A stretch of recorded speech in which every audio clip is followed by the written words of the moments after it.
Hello, Starfinders, and welcome back to another exciting episode of Spaceflix and Kill. The episode today, In Pursuit of the Scoured Stars. A lot of S's for my sibilants. I am your host and GM, Krifu Bernal. My pronouns are he, him, and I'm very excited to be back here once again with this amazing cast. Let's go ahead and meet them. Starting with the interesting, trying to find a new I word always, for Inez. I didn't know I was gonna. Good evening. That was a little too aggressive. Okay, calm down. Hi, good evening, everyone. My name is Inez. And I use she, her pronouns, and tonight I will be playing Kreseth Vampire, also using she, her pronouns, who is a dragonkin soldier, very huge, very big, and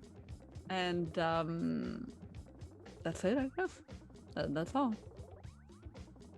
Great. Moving on up, Pan is on mute. Every single time. I think I coughed. Anyway, hi guys. I'm Pan.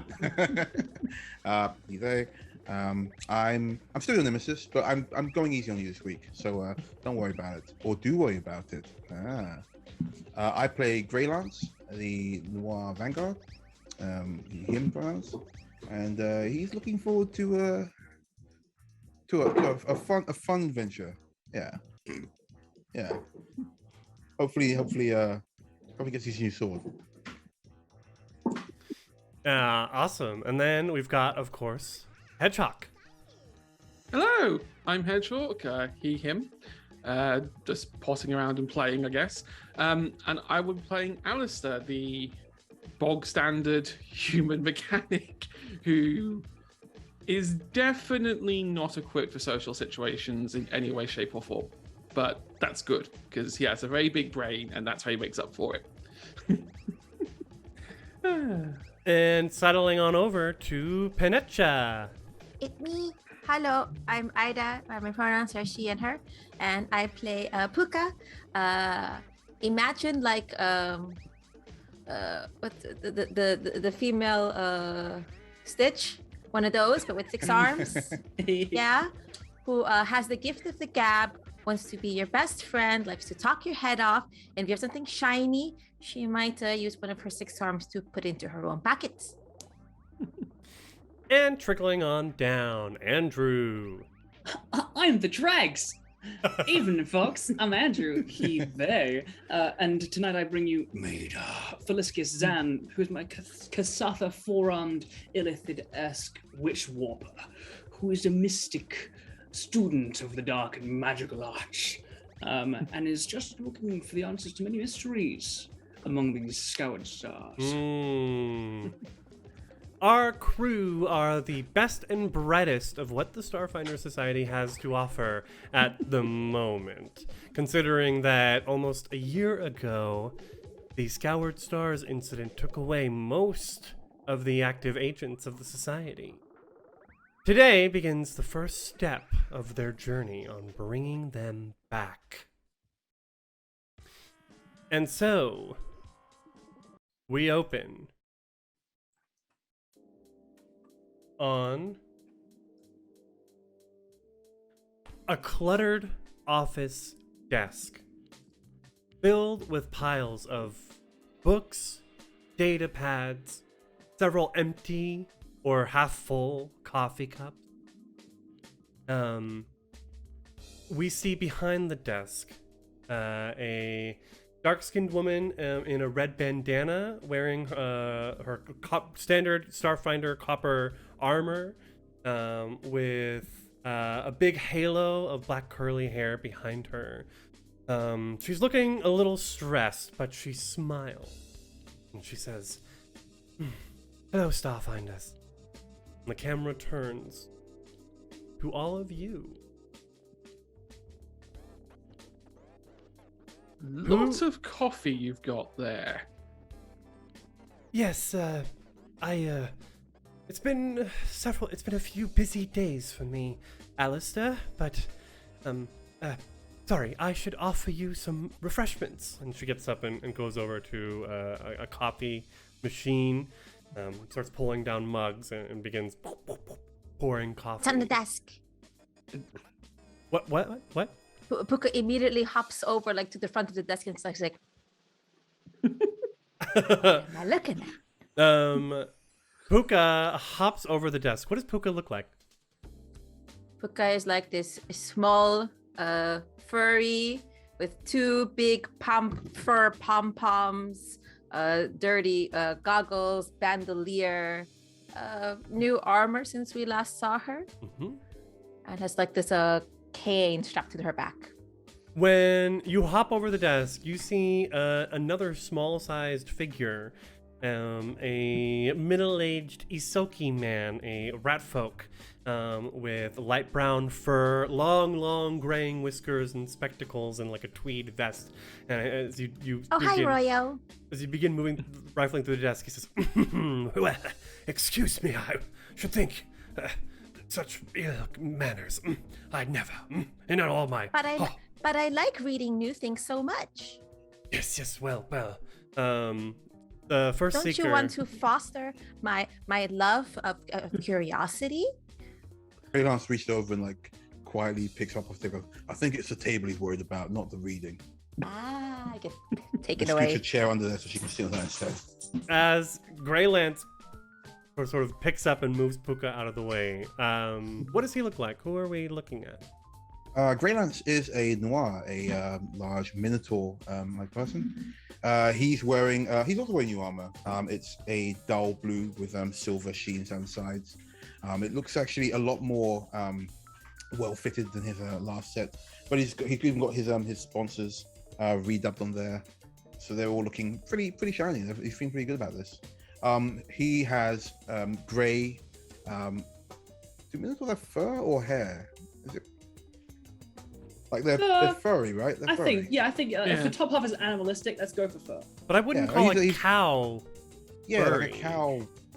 It's It a has, hide. like, a cow has no, but the hide is the skin. A cow has fur. You wouldn't call a cow hairy. If you look at like a Highland cow, fluffy boy. You can do the whole Alright. blowout thing with cows. Yeah, sometime I'll do that for him. But yeah, his fur / hair. No, his fur is grey with brown and black stripes across it. Whilst his hair is slicked aside in a rough soul dreadlock, and that's also quite grey. Sorry, my dog is here. Go away from me. And yeah, that's him. Oh right, he also has his new fang blade on his back, which was very graciously gifted to him. The first seeker, Luwazi El Sebo, laughs as she starts handing coffees out. Oh, Royo, please don't mind him. He's just excited, I should say, about this mission. He hands a coffee cup to Alistair, the human we saw at the beginning. Alistair, what do you look like? Alistair is a brown, fair-haired, sort of late 20, early 30 something who has somehow managed to look a little older than he actually is, courtesy of working as a professor and marking people's work. It's amazing how much trying to mark papers actually ages you. He, unlike other people around him, hasn't got any new flashy armor. He is still wearing the same sort of half smart casual wear that he was wearing for the last time. But yeah, he graciously accepts the coffee cup, realizing that this is basically his standard fuel for the day. He's very used to drinking large cups of coffee. You must really get more of this. I have a unending supply being of UPBs powering my coffee machine. Don't you worry. I practically live on the stuff myself, Luwazi said. Well, I must come up here more often if there's unlimited coffee, because I don't have unlimited coffee. I need unlimited coffee.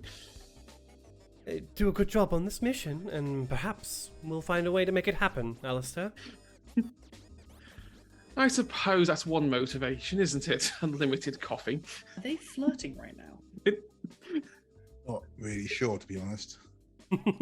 Why is it like coffee? Is coffee good? Is it like coffee? You're I not don't know. allowed any coffee, Cougar. I just drank this coffee. It's really good. What's happening to Oh, you? Why are no. you going with the coffee? Is coffee? Is it black bean caffeine juice? What? Okay, Oh, no. all right. Sorry, guys, I can't cast slow on her. The first seeker stands next to the desk and sort of like leans her hips against it as she passes out the rest of the coffee to you all. Yes, well, as you may remember, last week I announced to the Starfinder Society as well as to the Pact Worlds that our new mission is to discover what happened to our missing comrades in the Scoured Stars region. And thanks to Royo's efforts here, we've gotten our first lead. Royo? The Isoki man steps forward.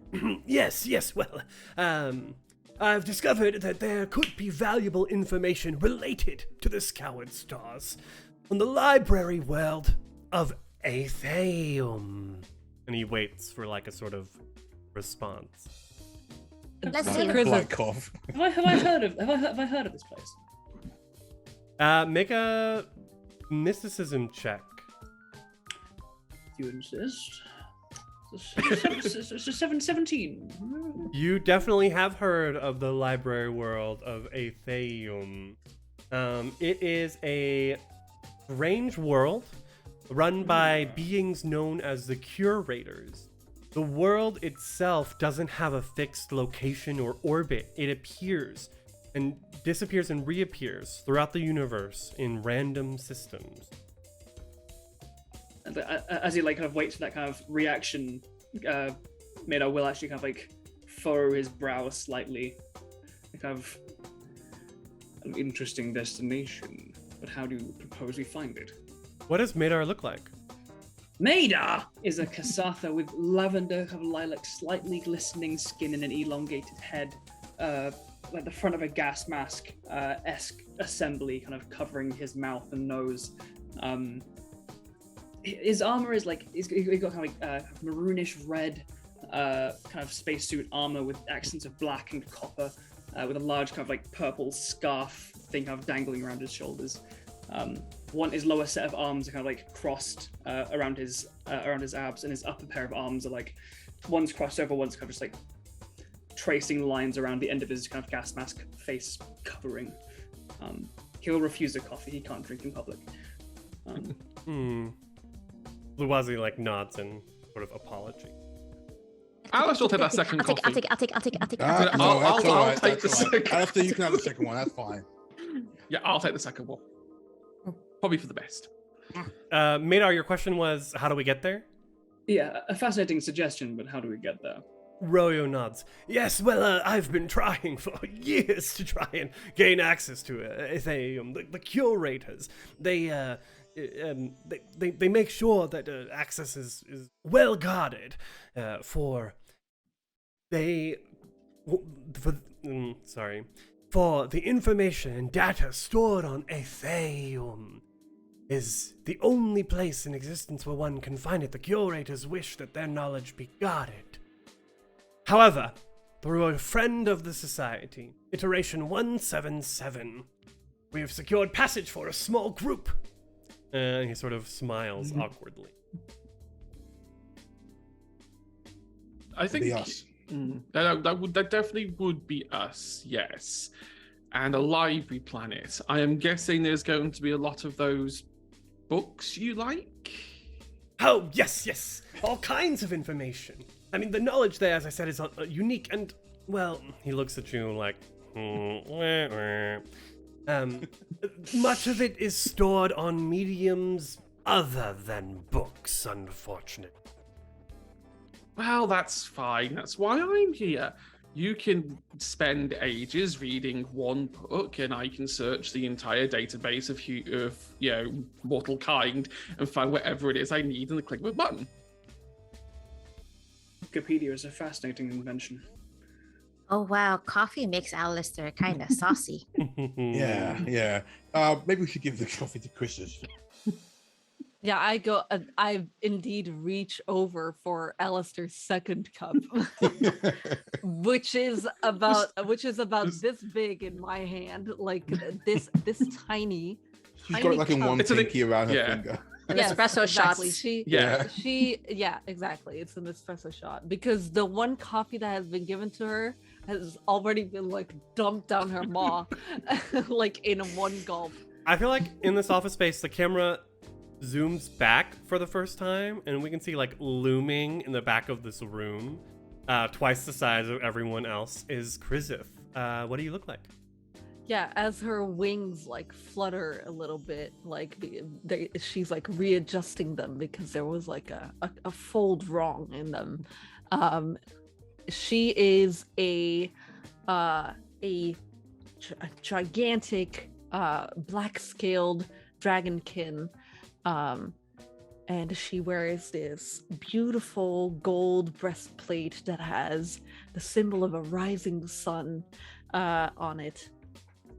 And she still has her little cape on, I think. Her little ceremonial cape. And let's see. What else? What else is there to be seen, like from this front angle? I guess her holding that coffee cup, like in between her index and her thumb, that is very small. Little espresso. And she just takes that second cup of Alistair and she just opens her gullet and just throws it back, and then she Do you put the cup down, or do you accidentally drop it and swallow the cup and No, not realize no. No, Krizith is very like good with her manners and all that stuff, and she's very particular. And so she dumps a drink down there. I can talk, I swear. Oh my god. And then she puts the cup down, very very carefully. And then she goes, "Will there be any dangers?" I can't say, Royo says. I'm not exactly sure what we will find within the vault. That it has the information indicated that we need, or even what the information should be. But I suppose if there is danger, you'll the very small rat folk sort of like looks up at the large dragon in front of him. We'll be glad to have you along. Well, of course. And I think we can be sure of safety measures. Let's say that. They probably, for a vault with such vast knowledge, have guards, things. I think we're invited. I don't think it's a case of it being we're not breaking in. That is correct, Luazi Still. says. Little enough is known of the curators. It'd be good to be wary. Right, Someone who fair stays point. as mysterious as teleporting throughout the galaxy. Good to be careful. Exactly. But we are Starfinders. Theoretically, there should be no one more qualified. I should hope so, Luazi says, smiling. Your mission is this. Escort Royo to Athaion and uncover whatever information you can on the Scoured Stars. And additionally, please, try to establish a good relationship with the curators. They could prove to be useful allies in the days to come. Where do we go? That's plausible. If there are no more questions, the camera will do like a side swipe. I think there's only one thing that Alistair's going to do, and just nod as they're all talking, as he kind of walks over to Luazi's coffee machine, pulls out a flask, and just starts filling the flask up with coffee. Just nodding quietly while just How like... come he can have and I can't? To be honest, you're both kind of insufferable on coffee, but we need I you need tip top. this to function. Yeah, like I said, kind of insufferable. Madar grabs the corner of this camera and finishes the camera swipe. Thank you, Madar. Got some She-Hulk action going on here. Yeah, like it. We open on to a sleek, golden-hued luxury spacecraft that's flying through the stars. Inside the ship, we can see an android, a blue-skinned with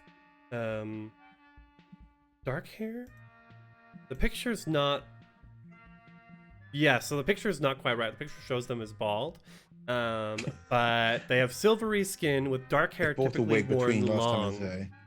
It's like in a long ponytail, and they're wearing like a silk, I don't know, smoking jacket or something.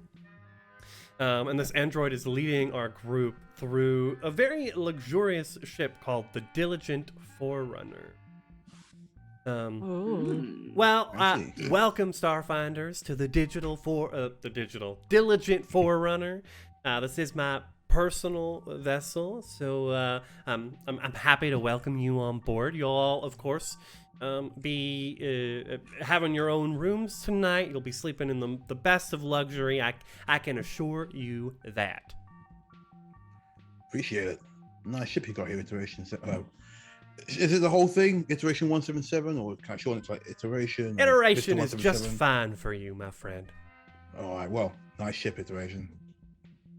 My forebear was 177. Well, actually 176, but you can call me Iteration. 177 is my dad's name. Exactly. It should be a relatively quick journey to Ethereum. The five of you are following behind him with Royo in tow. We've just so you know, there are some extra guests with us. I myself have some personal business on the library planet, as well as some friends who are coming along. They got their own business too. You'll meet them in just a jiff. Fair play. In fact, here we are, and they click a button, and there's a as the door opens to the center of the ship. Can I just say that every time I play with you and you do a southern accent, it's my favorite thing. Southern accent. I did live in Texas for like 12 Exactly. years. So That's why I love it so much Picked because it. it's so I accurate. picked it up. Good. Inside this room, in the center of the room, there is a circular dining table low to the ground with dozens of colorful pillows surrounding it.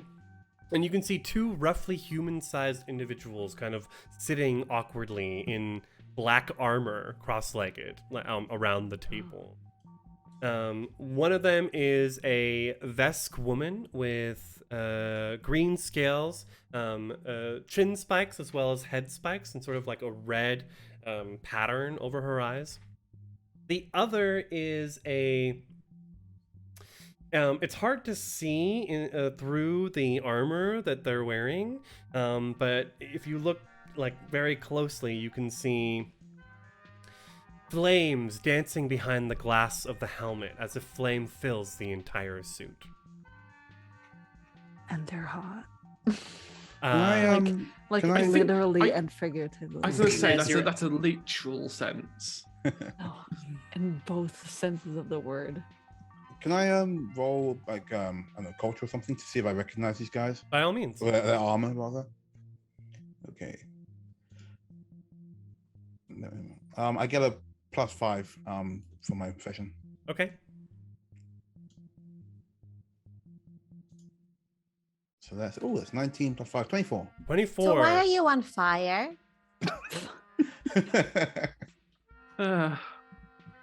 Look, you can't tell people why they're on fire. That's rude. Or maybe racist. I'm not sure. You It's so immediately cool. recognize I mean, hot.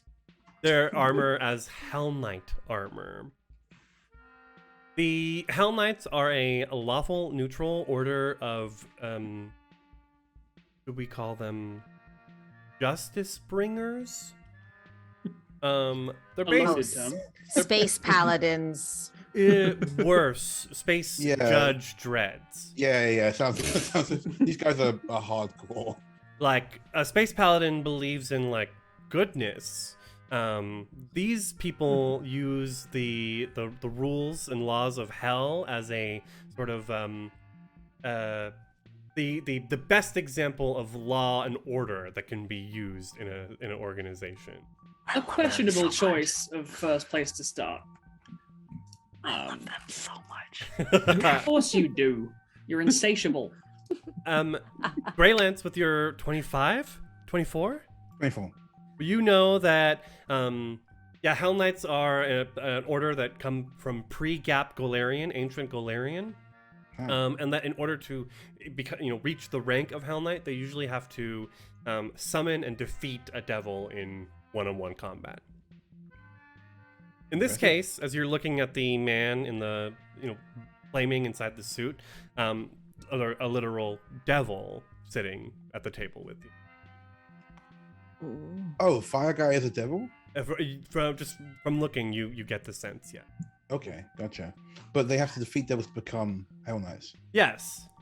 Okay. Interesting. I will Okay. also say, Greylance, as you're examining their armor, you can see on the devil's armor that the devil's armor. You can see that below the place where his arms are, there's like 2 sets of weld marks where potentially a second set of arms could maybe would have come out. Right. As if this armor was originally intended for a Kasatha. Yeah. Interesting.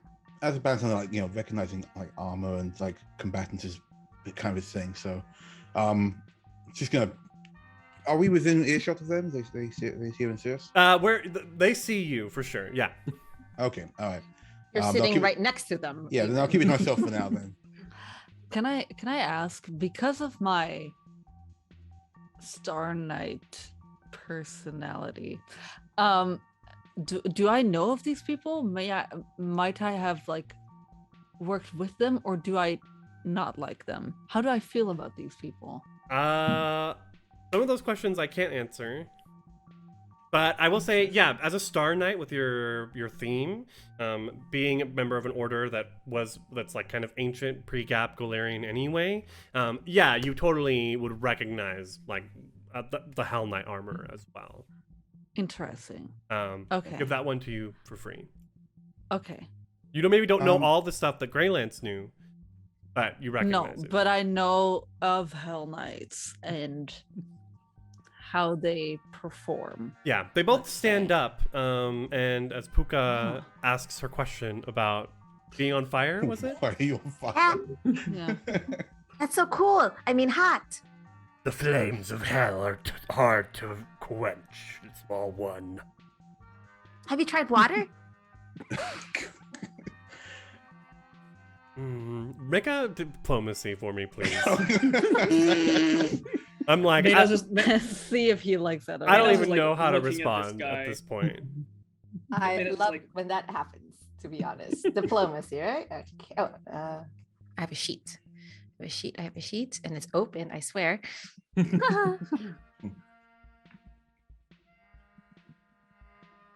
Ooh. That is 23. 23. Pretty good. At the moment, they're indifferent. DC 10 plus their... I doubt they have diplomacy. 15 plus 1.5 times the opponent's CR. I love math. Excuse me? carry the 1. What if they succeed? I get marshmallow, toasted like a marshmallow or something. I guess it's like the equivalent of a child asks you, and you're like, "Oh yeah, okay, you're just a kid," as opposed to what'd you say to me? What was your total? 23. Oh, okay. There's something in his demeanor that sort of hands go on the hips and maybe instead not bending over to look down at you, but maybe crouching down a little bit to come to your level. Is that the right way to do this? I feel like Hey there, little guy. Unfortunately, I'm unable to remove this armor. I'm bound within its steel plate. Oh, I hope you'll be okay. I'm perfectly fine. The name's Lou March. And he puts a gauntleted fist out to shake your hand. One of your hands. Lou Mark, nice to meet you. Lou March, like the march down to the gates of hell. Specific. Lou March, like skip to my Lou. He doesn't know how to react. The vest woman next to him, I think she's like middle-aged, so she's a little bit older. She just goes, yes, skip to your Lou indeed. The name is, what's her name? Her name is Kelria. Hello. Greetings to you all. It's good to meet you. Unusual to see a pair of Hell Knights, right? Out here. What brings you to... Oh, God, what is the name of the planet? I'm so sorry. Atheum. We're going to Atheum. Atheum. I'm curious as well to know what brings a Kasatha to the infernal orders such as yourself, Lou. Lou... I think that it's the armor that's just Kasathan. He's not Kasathan. He's a demon. Oh, he's next to Kasathan's armor, the prick. Great. Call my boyfriend a prick. Oh, calm down, you funny bitch. How could he? Okay. It's only been 10 seconds. Let's pull back a little bit. Square up, God. We're not doing this again. He sort of stands up and you can see a little doesn't like your tood, Madar. So I'm gonna go ahead and move on the map Puka to sit next to Lou March. Please, everyone, please, no fatting already. We haven't even started dinner yet. Come on, let's sit down, everyone. I, by the way, have made a traditional salute to them. So I've put my hand on my fist on my chest and bowed to them. Yes. They do the same in response. I can see you're wearing armor.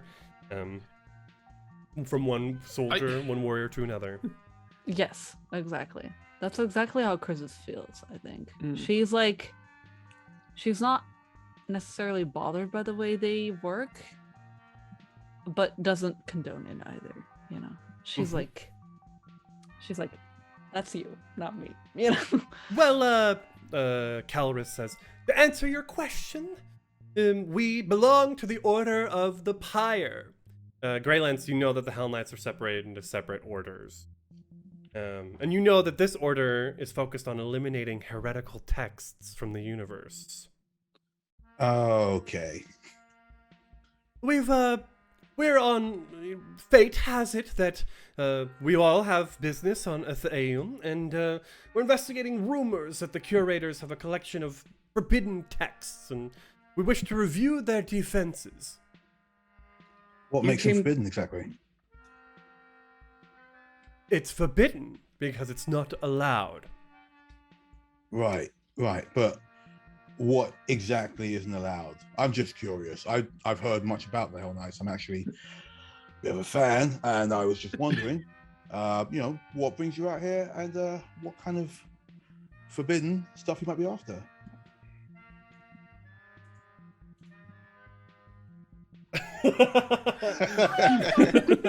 I'm fairly certain engaging the Hell Knights, Order of the Pyre, as they may be in matters of ethics with regards to what they view as heretical or not, is a don't get me wrong. very don't come long into it. I'm just curious. Like I said, bit of a fan.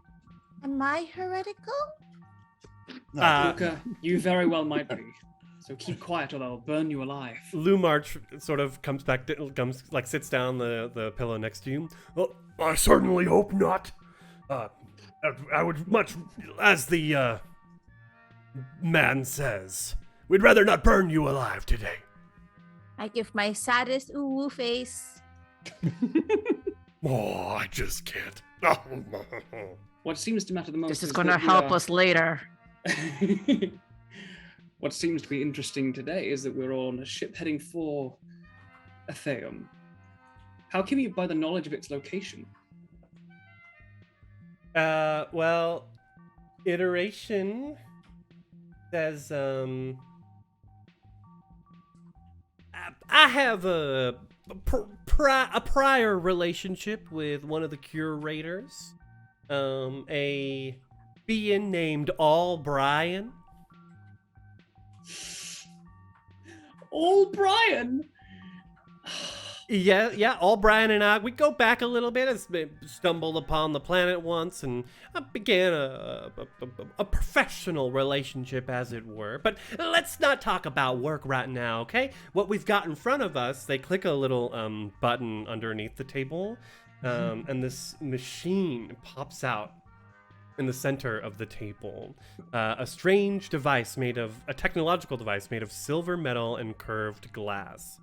Everyone, please have a seat to keep us amused for our trip as we... and you can hear a...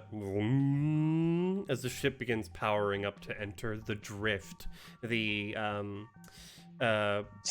special plane, special plane of existence that makes faster than light travel possible.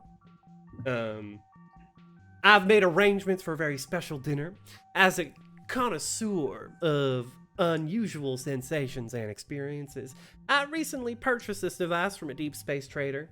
It's a pensabiter, which you see on the table here. A most unique machine that can transmute thoughts and psychic energy into food for consumption.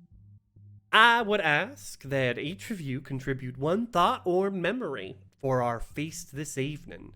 And this way we'll get to know each other a little bit better. What do you say? What do y'all say? It can just be anything, right? Just thinking about stuff. Crackers. Yeah, whatever you want to contribute. Think of it as like psychic potluck. Okay. All right. Yeah.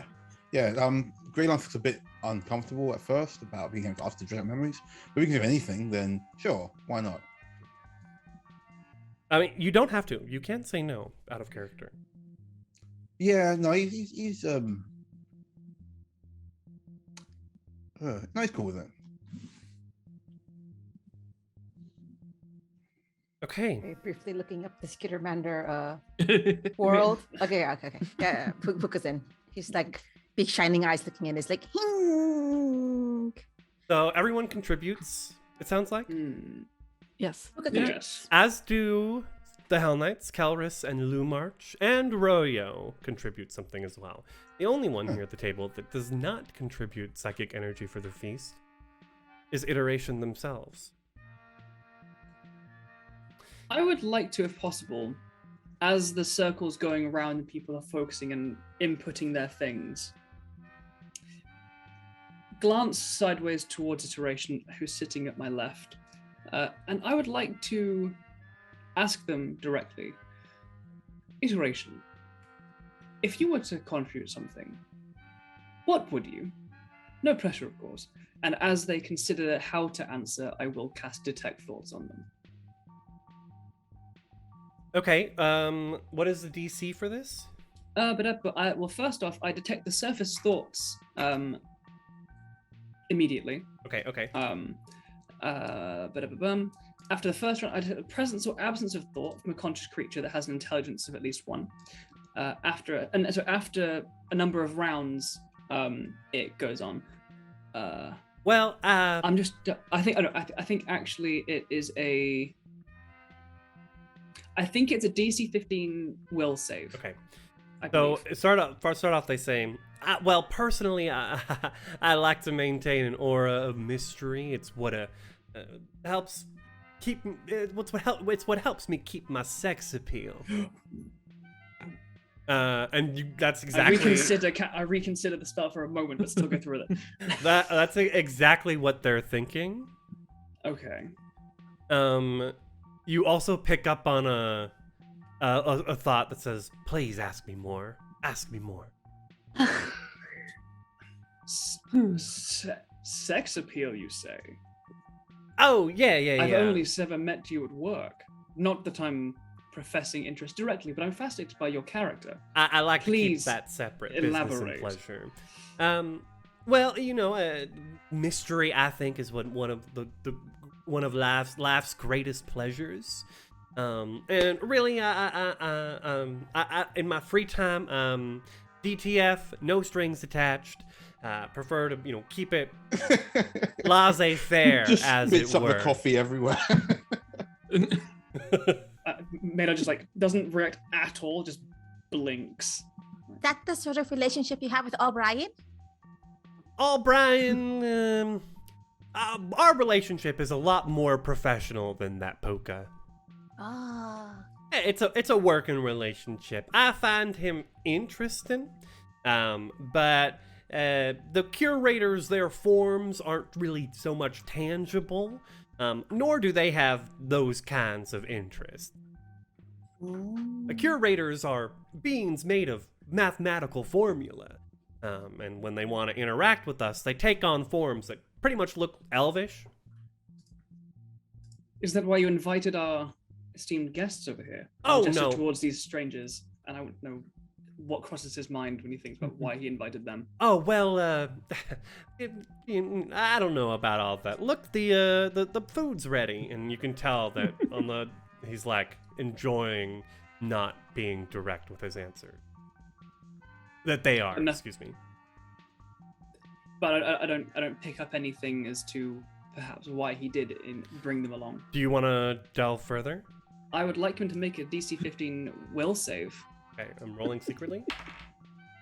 You definitely pick up. Open your mind to me. And you hear their thought. Well, really, it was a whole lot of credits, basically. And well, if there's one thing the Aspis Consortium cares about, it's credits. Your Credits ear for mystery. and results. Your penchant for mystery is appreciated. And Maida will set about thinking of the delicacy to contribute. Okay. Everyone puts these nodes on their foreheads to and what the device spits out are these I see a dot shop. Bugger off. colored discs. Ooh, bot. These colored discs, thin and about 1 foot in diameter. There we go. Like wafer-like, basically. And they're all in different colors with different tastes. So iteration, as they pop out, begins takes a pizza cutter and begins slicing the thing into 6, 7, 8, 9 pieces. Maybe I don't know. Yeah, 9 pieces. Whatever. I'm gonna do geometry here. Do one of you want to go first, or do we want to taste Kelris, Lumarch, or Royo's memory? That sounds very weird. I don't mind describing what Pika put in. Okay, what color is your wafer? Oof. Have y'all ever baked anything with matcha? You know how matcha starts like this bright green, but when you bake it, it gets this very soft, browny kind of green. Looks like this kind of color. Okay. Oh, what's it taste like? Are you familiar with rye bread? Yes. Now, the biggest, thickest grains of rye bread, like rogebrood, compacted seeds, but there's more than it. But it would be lots and lots of different sort of legumes and grains, since he just compacted. It's almost not bread, but it's just this dense packed loaf of all these earthy, mixed, sweet, savory, oily flavors. As this million grain bread. As you begin tasting the wafer, you all begin to see a vision of a memory or a sensation, or Puka, what do we see? You see little Puka, I guess in a sort of agrarian sort of setting, looking dirty, muddied, running, but laughing, with said loaf under 2 of her arms. And she looks behind you and she sees like other older children screaming like, ah, come back. No, that's ours. Like, I think it was one of Puka's first heists. Oh. Aww. That's so precious. I ask now, do we want to like cut across the table, or do we want to go like maybe if we go clockwise or counterclockwise from Puka? Yeah, let's go clockwise for easiest, right? Okay, then Grey Lance. Yeah, cool. Grey Lance is one. Goes a kind of pink, like a wafer pink. Mm. It's a sweet, like a pastry kind of flavor, like a custard Danish or something. Which isn't the best thing for dinner, I'm aware, but that's just what he was thinking about. And do you want the memory? Yeah, please. Yeah. The memory is he's sitting in a rundown, smashed up, look at him, bombed out building. Looks like at one point it was a bakery, and he sees in there he's covered in scars and scuffs and dust and dirt, and there's someone else sitting opposite him, and they're just both kind of like quietly munching these pastries. Okay. Next comes Royo. His wafer is like a light brown, like the color of tree bark. And it tastes like it's dry and earthy. A little, yeah. You definitely need to like sip some water as you're eating it. But This is the weirdest dinner. Instead of a memory, like a specific memory, there's you get sort of a feeling, like this like contented feeling rises up in your, and in your vision you see as if you're sitting in a cozy library, surrounded by the smell of old paper, backs of very calming. Oh, also stretch because reasons. Oh, stretch. I'm not going to pull my arms out. That's asking for problems. I'm just going to flap like a chicken. Then we come to Madar. We go clockwise around the table. The disc that Maida presents is a kind of oil slick, iridescent, kind of like marbling of colors between like a deep purple that fades to a black. As you bring it close, there's no taste, but there is just the aroma of dust, old leather, and a slight scent of ozone. And it's not pleasant, it's just kind of curious.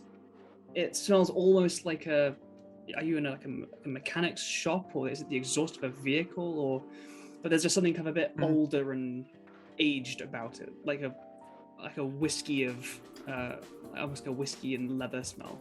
And it's just a sensation of kind of delighted confusion.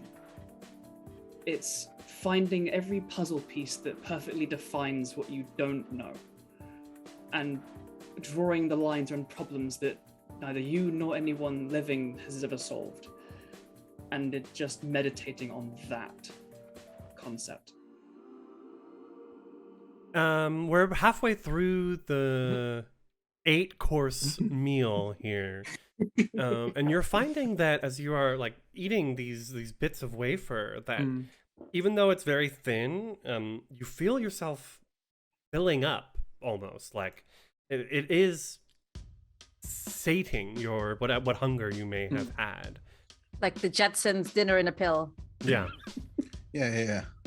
For my Huel milkshake, not a sponsor yet. Iteration says, well, I gotta say, this has been the most amazing dinner I've had in a long, long time since my last dinner with my friend Andre. But I can't wait to see what's next. He turns to you, Alistair. Oh, you don't want to know what's next. So Alistair's is predictably beige in colour. Very plain. It does taste like crackers. God. However, Why not coffee? well, you get the sensation when you eat it that Alistair went out of control a bit and started over projecting. So there's a very intense anxiety feeling in there. Oh no! With a flashback to when he was about 13, 14 years old. And they're at home on Absalom Station with his quite affluent parents. And you can see his older sister, who had just turned 18 and had already started making her way into bounty hunting and mercenary work and was doing very well at that, so being successful. And then you had his younger sister, who was about 10, who had just been accepted into, Absalom Station's magical elite school to start learning more magical stuff. And then you've just got Alistair sitting in the middle, plain, old, nothing special. He hadn't had his intelligence, he's studying yet. And that sort of disapproving look from your parents that you're the failure child, almost. I think Greyland sees the others eating and getting his feet this look and doesn't eat Alistair's. Yeah. Just goes, Does it stick in your teeth like crackers do? I have some of mine left over. You want some of mine? Yeah, it's not a very pleasant thing to eat. So Alistair would not be offended if anyone decided not to eat it. Aww. Then we come to Chrisith. Hi. So Chris's disc is like a deep, dark, like wine red. And it tastes like carrots, reduced red wine, and some very, very tasty meat. And you see, as her vision, you see Chrisith coming like back to her station, as she's just been on like a heavy mission, it seems. I mean, she looks scuffed, and it seems like this is some sort of special day, because she is wearing her ceremonial garb, and it looks like she has this like brand spanking new like ribbon that she got for doing something, who knows, but she gets this meal plated to her as a celebratory, as it seems celebratory dinner. And it's like this like big like chunk of meat that is like drips off the bone, and it has like really good like carrots and like all kinds of vegetables. I'm actually so hungry in real life. Me too. Oh my god. And it has like that. Oh, it has the absolute like the stickiest of gravy, and it's just like it's absolutely just. It looks. Is Chris's like Starfinder profession outside of Starfinding like selling menus? No, no, And no. I'm gonna head over to your house. Bye. narrating, He narrating narrates mukbangs. adverts. I mean, that's very funny that you say that. I'm vegetarian, so we're not gonna be eating that at my house. Could you imagine Chris's like YouTube like their holiday channel is just them doing like mukbang? Ah, To be honest, though, most of Oh. that could be just as good without the meat. Like, Yes, just like exactly. a really well Yeah. mushroom. done, like Yeah, yeah. meaty, Exactly. savory. Yes. But yeah, it's just like, and it's also like a huge proportion because she is huge. So, for everyone else, this would be like a little bit would be like steak sized, you know. But for her, this is like the whole entire thing is hers, and you just feel like content with yourself and very proud of yourself for some reason. And it's just like the best meal that you could think of. And you see Krizith as she eats this, you see her become a little melancholy, and a little bit it seems like she is lost in thought. I'm really glad that you used that word, Inez, because now I need to ask all of you to assign a humor to your memory. We have the 4 humors. We have choleric for an angry or violent memory. We have melancholic for an analytical, wise, or quiet memory. We have phlegmatic for a relaxed or peaceful memory. And we have sanguine for an active, enthusiastic, or social memory. So I'm going to go in reverse order now. Krizith. I mean, it feels phlegmatic and melancholic. Is that a thing? It's got to be one or the other. One? I think her memory is phlegmatic. Phlegmatic. It's a relaxed and peaceful memory. Yes, absolutely. It's also like she's pictured like alone. Like she is pictured completely alone in like her own little space outside somewhere on like a picnic table with this huge slab of meat. So it's phlegmatic. It's very relaxing and very nice. Alistair. Yeah. Yeah, that's is there one for utterly depressed? Melancholy has got to be the closest one. Melancholy is analytical, wise, or quiet. And you mentioned anger, disappointment. Yes. I think choleric, maybe. Yeah. Which is an angry or violent memory. So this is more the negative memory. Yeah, that works. Up to you. You can, Yeah, I think that does make more sense. We'll go choleric. Words not working today. We go to Madar. Yours was Melancholy. because the puzzle pieces. It's very I'm analytical. a sad wizard in life and in games, bro.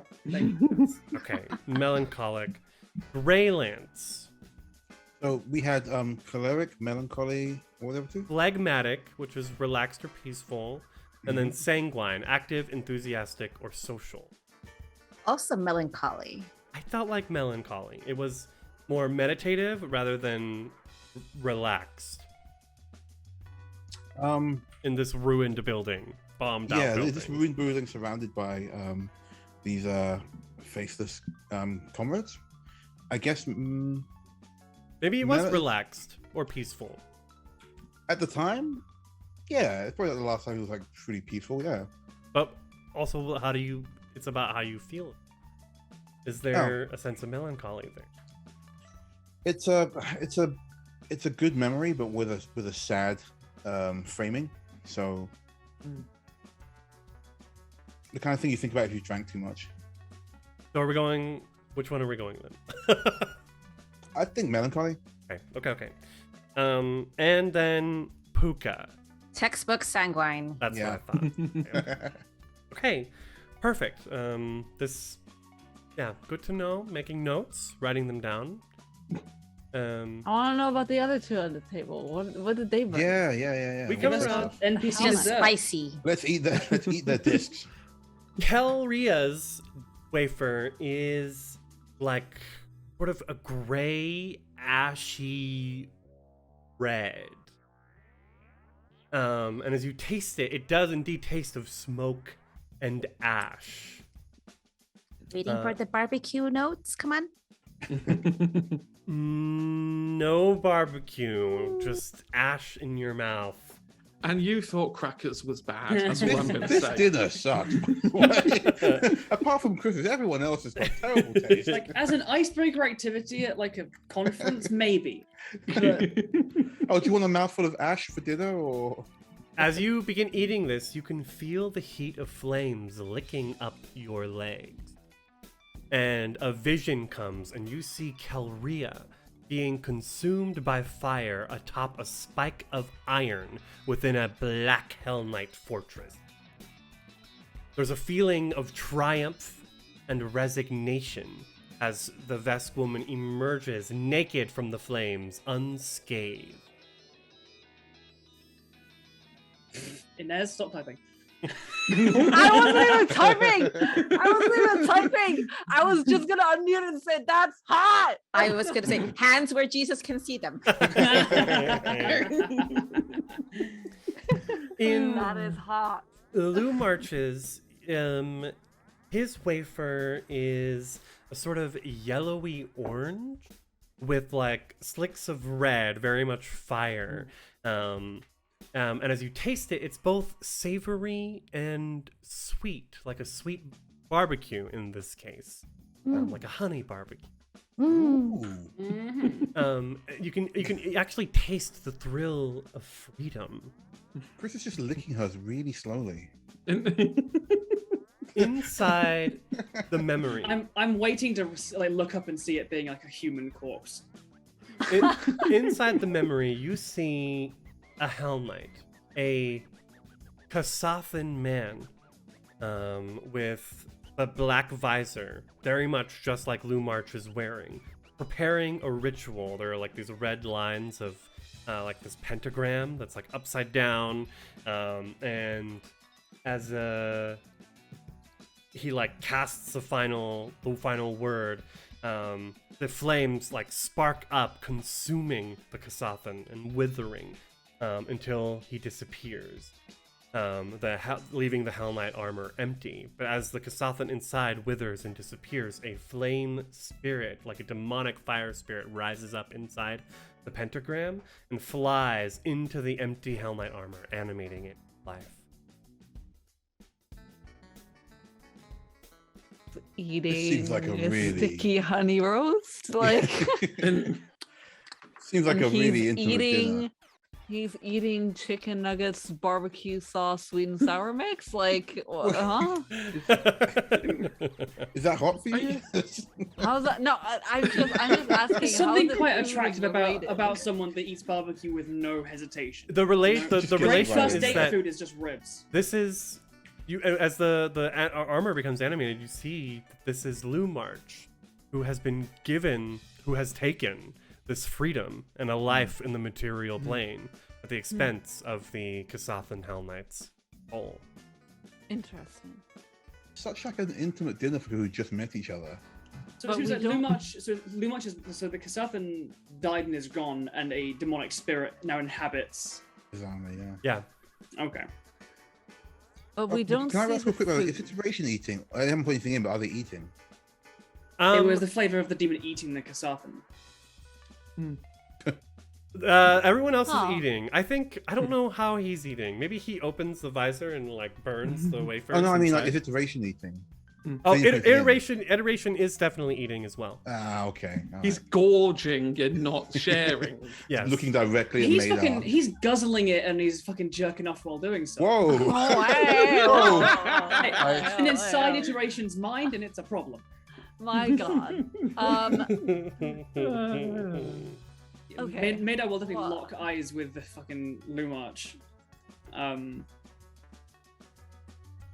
Because he's pretty sure he just made him experience what it's like to consume a Kasathan. Maybe metaphorically, sort of. Who knows? Puka looks at everyone sitting on the table and we're like, would he able to fit? But then thinking like, would he be able to fit into Christuk's armor? Doesn't fit into my armor, right? No. The, of course, his memory is last, and there's like this silence that overcomes the table. Lumarch clears his throat. Yes, that was my summoning, and the birth of my existence on this plane. And I thank the Lord of the lords of the 9 hells every day for my chance to reside in this armor. Was that first taste vinegar based or? Yeah, couldn't help but notice a nice kind of a smoky texture to your summoning into this material plane. Like dry rub, wet rub, vinegar? I know not what you speak of, small one, That's a shame. but I wish to learn. We'll have you over for barbecue sometime, maybe. I've heard of this planet called North Carolina that has the best barbecue. This whole planet better than this barbecue. other place called Texas. Point of clarity, Mr. GM. Iteration. Is he part of the Starfinders or is he a contractor? He is a member of the Aspis Consortium. Okay. So we're using him. Yes. Okay. Or the he's other using way us. around. Yeah, he's definitely using us, Currently the latter. He's a mob boss. Yeah, Maida's going to stand up from the table, and will just look down. My apologies. This has been wonderful. Starfinders, I've received a communication from Lawazi. If you could please attend me in private. Iteration. Lumarch. Korea. We shall return shortly. All right. Well, no. I think the dinner is over. So thanks everyone for humoring my unique request. Oh, so real quick, do we eat the Veskelmans? Oh man, do we? Calria? Hers was Calria's, the one burning on the iron spike and emerging unscathed from Right. the flame. Oh, Calria's was that then? Yeah. And his was the Kasathan performing the ritual and Oh, so it's all got it. two separate memories. Gotcha. Royo, why don't you you know the way, I'm sure. Why don't you show the Starfinders to their quarters? And Royo sort of like stands up and nods. Yes, of course. Thank you for the illuminating dinner, everyone. And the two Hell Knights like stand and bow and thank you and say goodnight as well. Thank you for the dinner. Oh, my communicator isn't working, Madris. Okay, let's go. Yeah, Maida has already left. It has gone to like a storage room on the side to a bigger one, so there's room for cruising. Are you telling us you're going to a storage room? I've stood up and said, "Come with me," and Yeah. I will actually walk, if I can, into the engine bay where it's louder, Okay, by all means. where there's more room for everyone. Yeah, no one's paying attention to you guys all being down there. Okay. Away we go. When we're there, is Royo with us? Royo, because as you move, I'm gonna take us off that map for now. But Yeah. As you move in that direction, Royo looks a little confused because we're. But I think the. I'll telepathically to him be like, "Royo, come." Right. Sploosh. He just follows, and we all step into boy. the engine bay. Inez, stop it. You said good boy. What am I with the praise king supposed to do, huh? Say thank you. God. So when everyone's in the engine bay, thank you all for coming. I have a concern. We have been sent here by Lawazi to try and make peace, make a positive relationship with the curators. And yet we are on a ship with a pair of Hell Knights bound to destroy information, heretical as they may profess it to be. And I think, Greylance, your line of questioning and curiosity was apt. I I think bringing book burners to a librarian is a poor way to make allies. It appears Iteration has taken a large sum of money to ensure that these Hell Knights are on the same ship as us, part of this consortium he's part of. It does not further our goals. I think, in fact, as far as our objectives set forth by Loazi and the Starfinders, it is a grave danger. I also don't appreciate being shown the experience of consuming one of my own kin. Cannibalism was not on my list of things to experience in my journeys. Puka just like pats him like a consolation. It's like, like Maynard's almost always like reserved and serious, but kind of like one of his shoulders is kind of like slump a little bit and like places one of his hands like on your shoulder, in return. I do not know exactly how Iteration came to know the location of these curators in the library. We need that to get there. But once we are there, I suggest all of us be cautious. I think these Hell Knights are at worst. At best, I think these Hell Knights are detrimental to our plans, and at worst, direct adversaries. I think it likely will come to blows at some point. Be it in your minds, and let us choose that battleground ourselves and that moment ourselves, rather than being surprised by it. if it comes to that, Madar, and I've never met someone like that, but could we take him? Fuck yeah. Really? It's so easy? There are No. 5 of us here. I did not say it would be easy. Hmm. I do not know the... I know of this Order of the Pyre. I know their pacts are not to be underestimated. But we are Starfinders. Sorry, Alistair, please. No, I was only going to interject with a pure piece of nonsense, but if there's any consolation, at least I managed to depress them a little bit. You did. You're a slip of the mind. I wasn't supposed to do that. That wasn't supposed to be the memory, but it kind of just took over, and yeah, apologies for that. No, it's all Pat, right. pat. Another hand reaches over onto your shoulder. That's why Puka has so many hands. Yeah. Pat all of them. She's Two so small, separate so it's messy hands go and knees. high five Puka. The problem is, whether we like it or not, we're in this group with them. We have one ship. We can't exactly do anything about it. There's only going to be one way in and out of this planet. So we have to be very careful about making steps that could be final, shall we say. Can't we just give the curators a heads up? I think that's the wisest move. To make these curators, I think a fight with these people on a spaceship, especially one flying through the drift, is a terrible idea. I think letting them go free on Etheum once we get there is also terrible. I think if we could warn the curators, let them know that we are aware of them as a threat, and once at the library, we assist the curators in stopping, defeating, detaining, whatever, these crusaders of ignorance. Point of order, actually. Do you reckon Royo knows about this? I mean, if nothing else, having a... Royo? Right, hang on, is Royo with us, or...? Yeah. Royo's with us. Yeah. I Royo's don't here. mind. Royo steps out from behind. Yes. Sorry, I was keeping quiet. He sort of like pushes his paws together a little bit. I must admit, I don't have much experience out in the field, so, but I trust your judgments. I'd rather not see any harm come to the vaults of Etheum, and if these Hell Knights have intentions of violence or destruction, then yes, I think... They call themselves Hell Knights.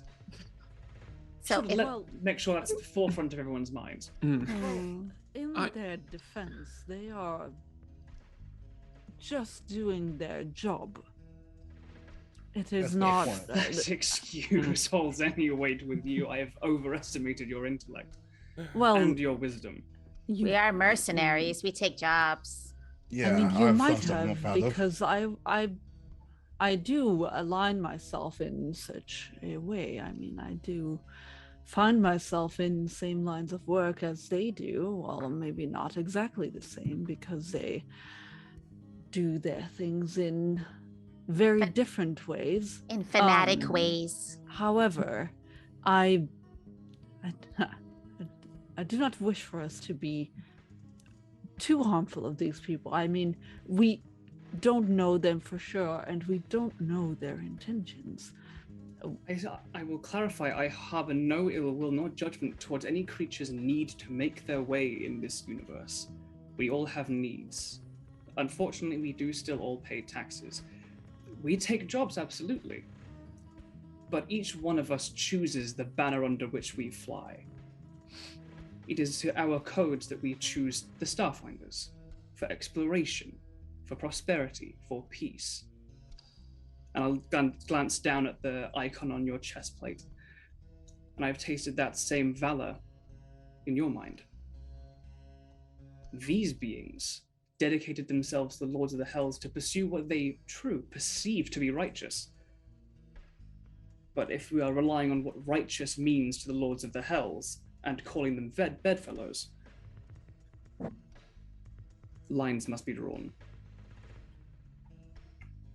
Well, the job is also to be good with the curators, and this is something that would hamper that goal. So as the good people that we are, virtue aside, we have to do that anyway. So we're cool. You know, in your time chatting with Iteration, how much of a problem do you reckon it would be if we had to, the Hell Knights for him? I think Iteration and our relationship and that resource would be severely impacted.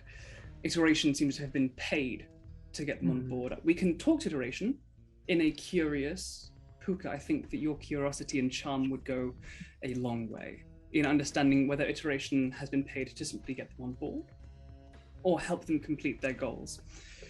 If it's to simply get them on board, I believe that man is unscrupulous enough to let them go wherever they wish and before whatever fate they may. If, however, he is there to help them achieve their goals, we must be more careful. Well, it's also bad reflecting on Iteration too, because if Iteration got the information where this supposedly secret library is from one of the curators, and that curator was indirectly responsible for having Hell Knights show up to their door, there's something fishy going on in there inside. Yeah, I see it. I've worked with people like Iteration before. He's probably been paid in advance, right? So once they're there, his job's done. All we have to do is handle business on the planet, get back on, and act like nothing happened. He doesn't want people to know that he's been letting Hell Knights wander around burning books, and we don't want Hell Knights wandering around burning books. Royo's nodding furiously. Quite right. Besides, once we get on and meet the curators ourselves, perhaps we can form our own connection and bond with them outside of the Aspis Consortium. For once, I'm actually in agreement with Royo on this. We don't quite know what the curators want. However, I think I need an insurance policy. I don't feel quite comfortable here. This is an engineering room, right? Yes. This is the engine room, which I've chosen to make sure that any listening devices would have a worse time overhearing this conversation. I think Alistair's thinking in his head, is there a way, because he now has 2 computers and he doesn't need to carry 2 computers around, is there a way that he could fuse one of these computers to the engine room so that he could, if necessary, if they detected that, for example, they were going to take off without us, he could cut power to the engine and essentially stall the ship? Remote control, baby. Essentially, he's got 2 computers, so he can leave one behind and then send a signal to that one. You can. So it's gonna make it be an engineering check. Okay. Depending on how low it is, will make it more obviously noticed. Yes. Can we help him for any advantage or bonuses of any kind? That's a 33. Never mind. There are 2 things you do not screw Alistair with, and it's engineering and computing. Okay. So Alistair spent some time connecting his tier 2 computer. Yes. to the engines here. And we've got a little... You'll be notified in case something like that occurred. Just a little insurance. Just in case. I don't want to be left in a situation where if we annoy these people and they escape, we're suddenly stuck on a teleporting library planet. You're lucky for your forethought and expertise, Alistair. Well, I try to be helpful. I do try. Let you have the second helping of coffee. I think you need it more than I do. I think at that point, he almost downs it like a shot. Do we... Romeo, what do you know of Luazi's connection with Iteration? Is it purely business? Is there a favor owed? Are we paying Iteration?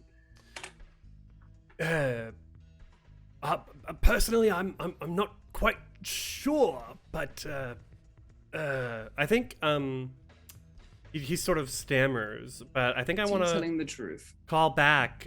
Puka gained some information in our first episode about the Aspis Consortium. Yeah. I won't make you try and go through your notes because I think I remember what it is. I already have it opened up. Oh, go for it. No, that basically the Aspis Consortium is sort of a legalized piracy mafia criminal organization that Iteration is the head of, which nonetheless supports the Starfinder Society because through the Starfinder Society's exploits that can fulfill Iteration's interest in potentially collecting religious artifacts. Note-taking. Iteration's not the head, but they are like a, let's say, executive VP. Liaison or whatever. Yeah. I think the other part of that, though, Puka, is you know that someone in the Aspis Consortium has a sort of fondness for the Starfinder Society. And you get the sense that Iteration is probably that someone. So whatever connection Luazi has with them, I think it's a little bit more one-sided. Iteration maybe approached Luazi and has offered some things. And Luazi's, accepting the help because she kind of needs. I think seems that. Royo says, I think we're in agreement that the Hell Knights pose a problem and a threat to the vaults on Atheium. But from here, there's not much we can do. I think we all need a good night's sleep, and tomorrow, once we land, we can take things as they come. Gathering information and establishing a plan is valuable. I wonder if Iteration truly is enamored with the cause of the Starfinders. Whether or not he knows quite how serious this danger is to our mission. If there's a way we could get him to assist us rather than working behind his back at all. We leave Madar standing in the engine room pondering. The camera opens as we see the golden-hued Diligent Forerunner touching down on a planet as description. The surface of Atheium as we look at the... You can't do that? No? You have the R going in the back of your throat. That's so cool. Anyways, go ahead. We can see the surface of Atheium, this mysterious planet, is spotted with vine-covered stone domes and towers, creating the impression that the ship is landing in some ancient and long-forgotten city. Even looking out through the viewports, you can see that this city's buildings incorporate massive gears and timekeeping devices, each slowly winding its scrutable purpose. I feel like, Ida, this might be a little bit familiar to you, considering the last arc of the Convergence stream on the Plane of Order. You'll have to check out the Horde of Tales channel to find out more. We can see a nearby cracked stone pavilion visible from outside the shuttle windows. You are now in a spacious shuttle that's emerged from... Is that right?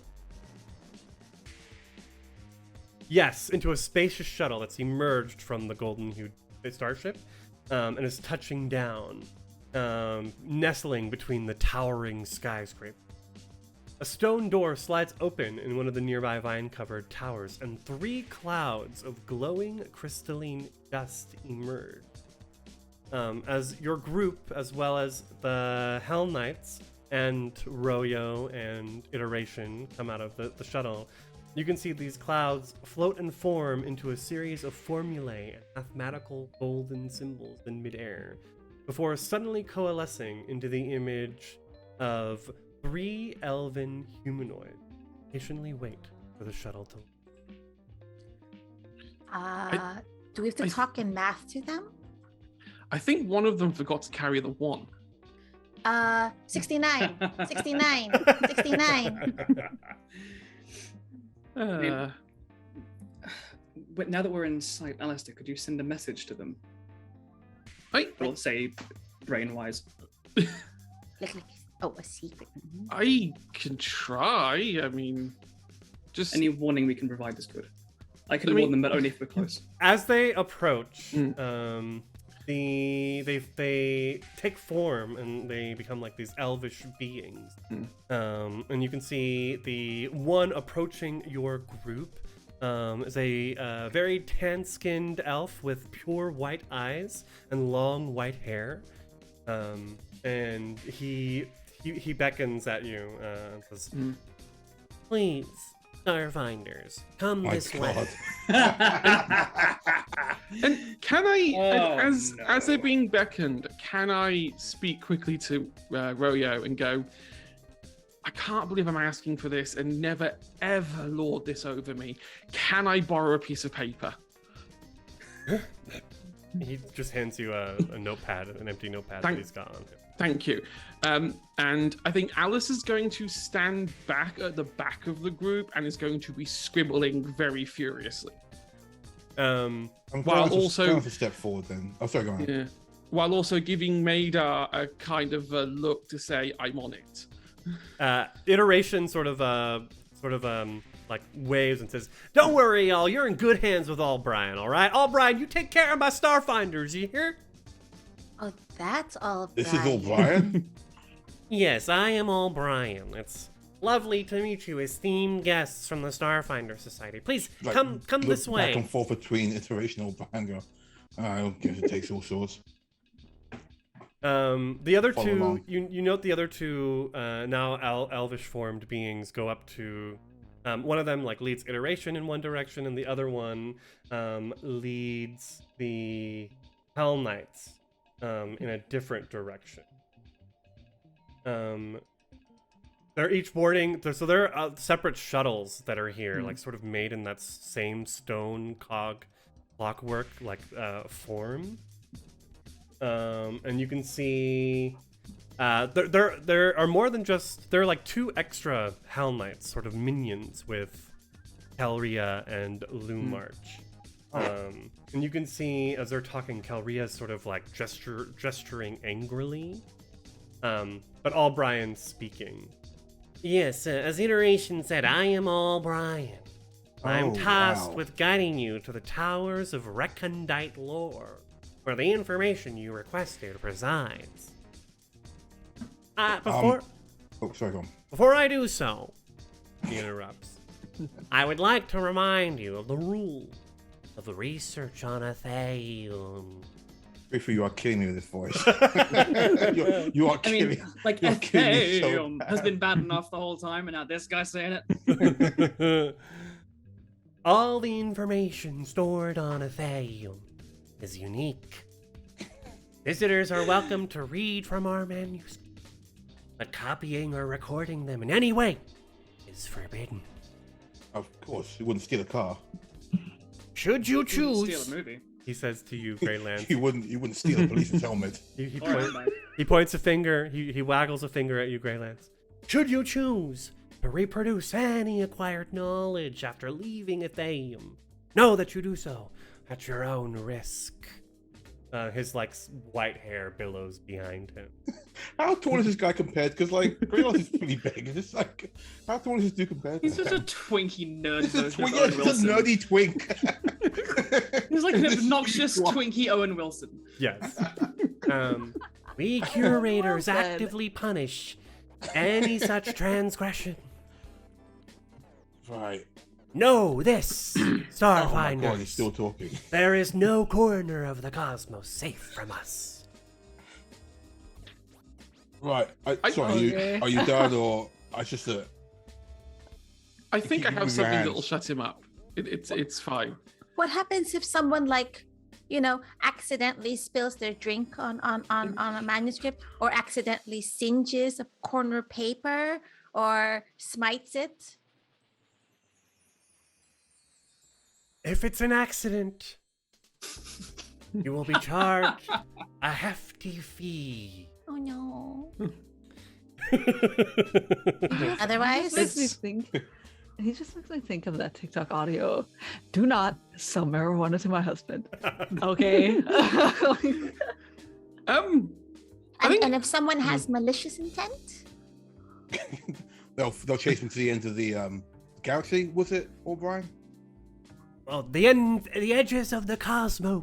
Right, yeah, what you said, edges of the cosmos. So and if someone who is not a curator joins to help aid the protection against such malice, what's in it for them?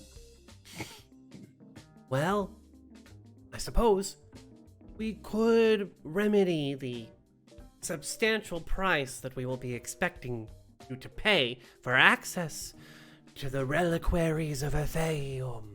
hang on a minute, nobody's thinking I'm paying anything. Yeah. Well, I assume that's a deal with Royo, Alistair. Yeah, Royo, that's you, right? Yeah. You're paying that. Right, yes. Alright, fine. Whatever we can do, Puka has the right idea. Whatever we can do and aid the workings of Atheum, he says, sort of like trying to join in. He's a nerd, he loves this shit. Oh my god. Alistair, you were saying, like mid like raise their voice slightly, put their hand on Alistair's shoulder, and let the man fucking speak. Yeah, no. Hydrate. Alistair just we all got time to speak.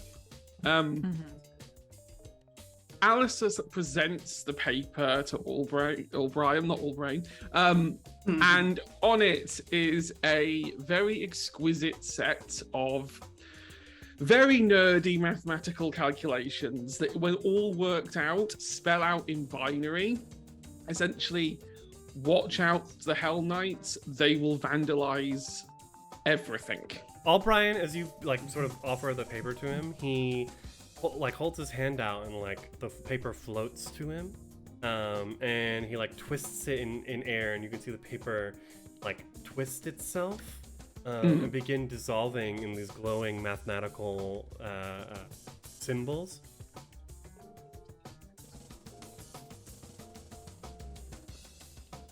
What manner of... No, that's not the right... Yeah, that's way too cool. What is it that you mean by this? Don't make me write out another sheet. And you're just going to see very quickly, like, rather than be like scribble out equations, this time just write it straight out in binary that just says seeks to destroy Hang on, we're heretical alone. knowledge. We're alone, right? The donuts are gone. Yeah, the we're rest are on like gone. far Yeah. edges. Oh, we got on. Yeah, so we of can the just tell them platforms. this thing. You don't have to write it down. I literally just... But this method is untraceable, unhackable, one would say. Yes, speaking? is true. But fear not. O'Brien sort of like nods. The lore wardens will protect the vaults of knowledge here on Atheum. Oh, I hope they're more tough than you are. The lore wardens are Oh. ancient constructs, robots of the highest form. Just, I just This wanna guy's give thinking guy a about great wedgie. art. I want to give this to a wedgie so bad. Good luck. For my form is intangible. The first century of wedgies taught us enough. You know what? That's smart. That's a smart move.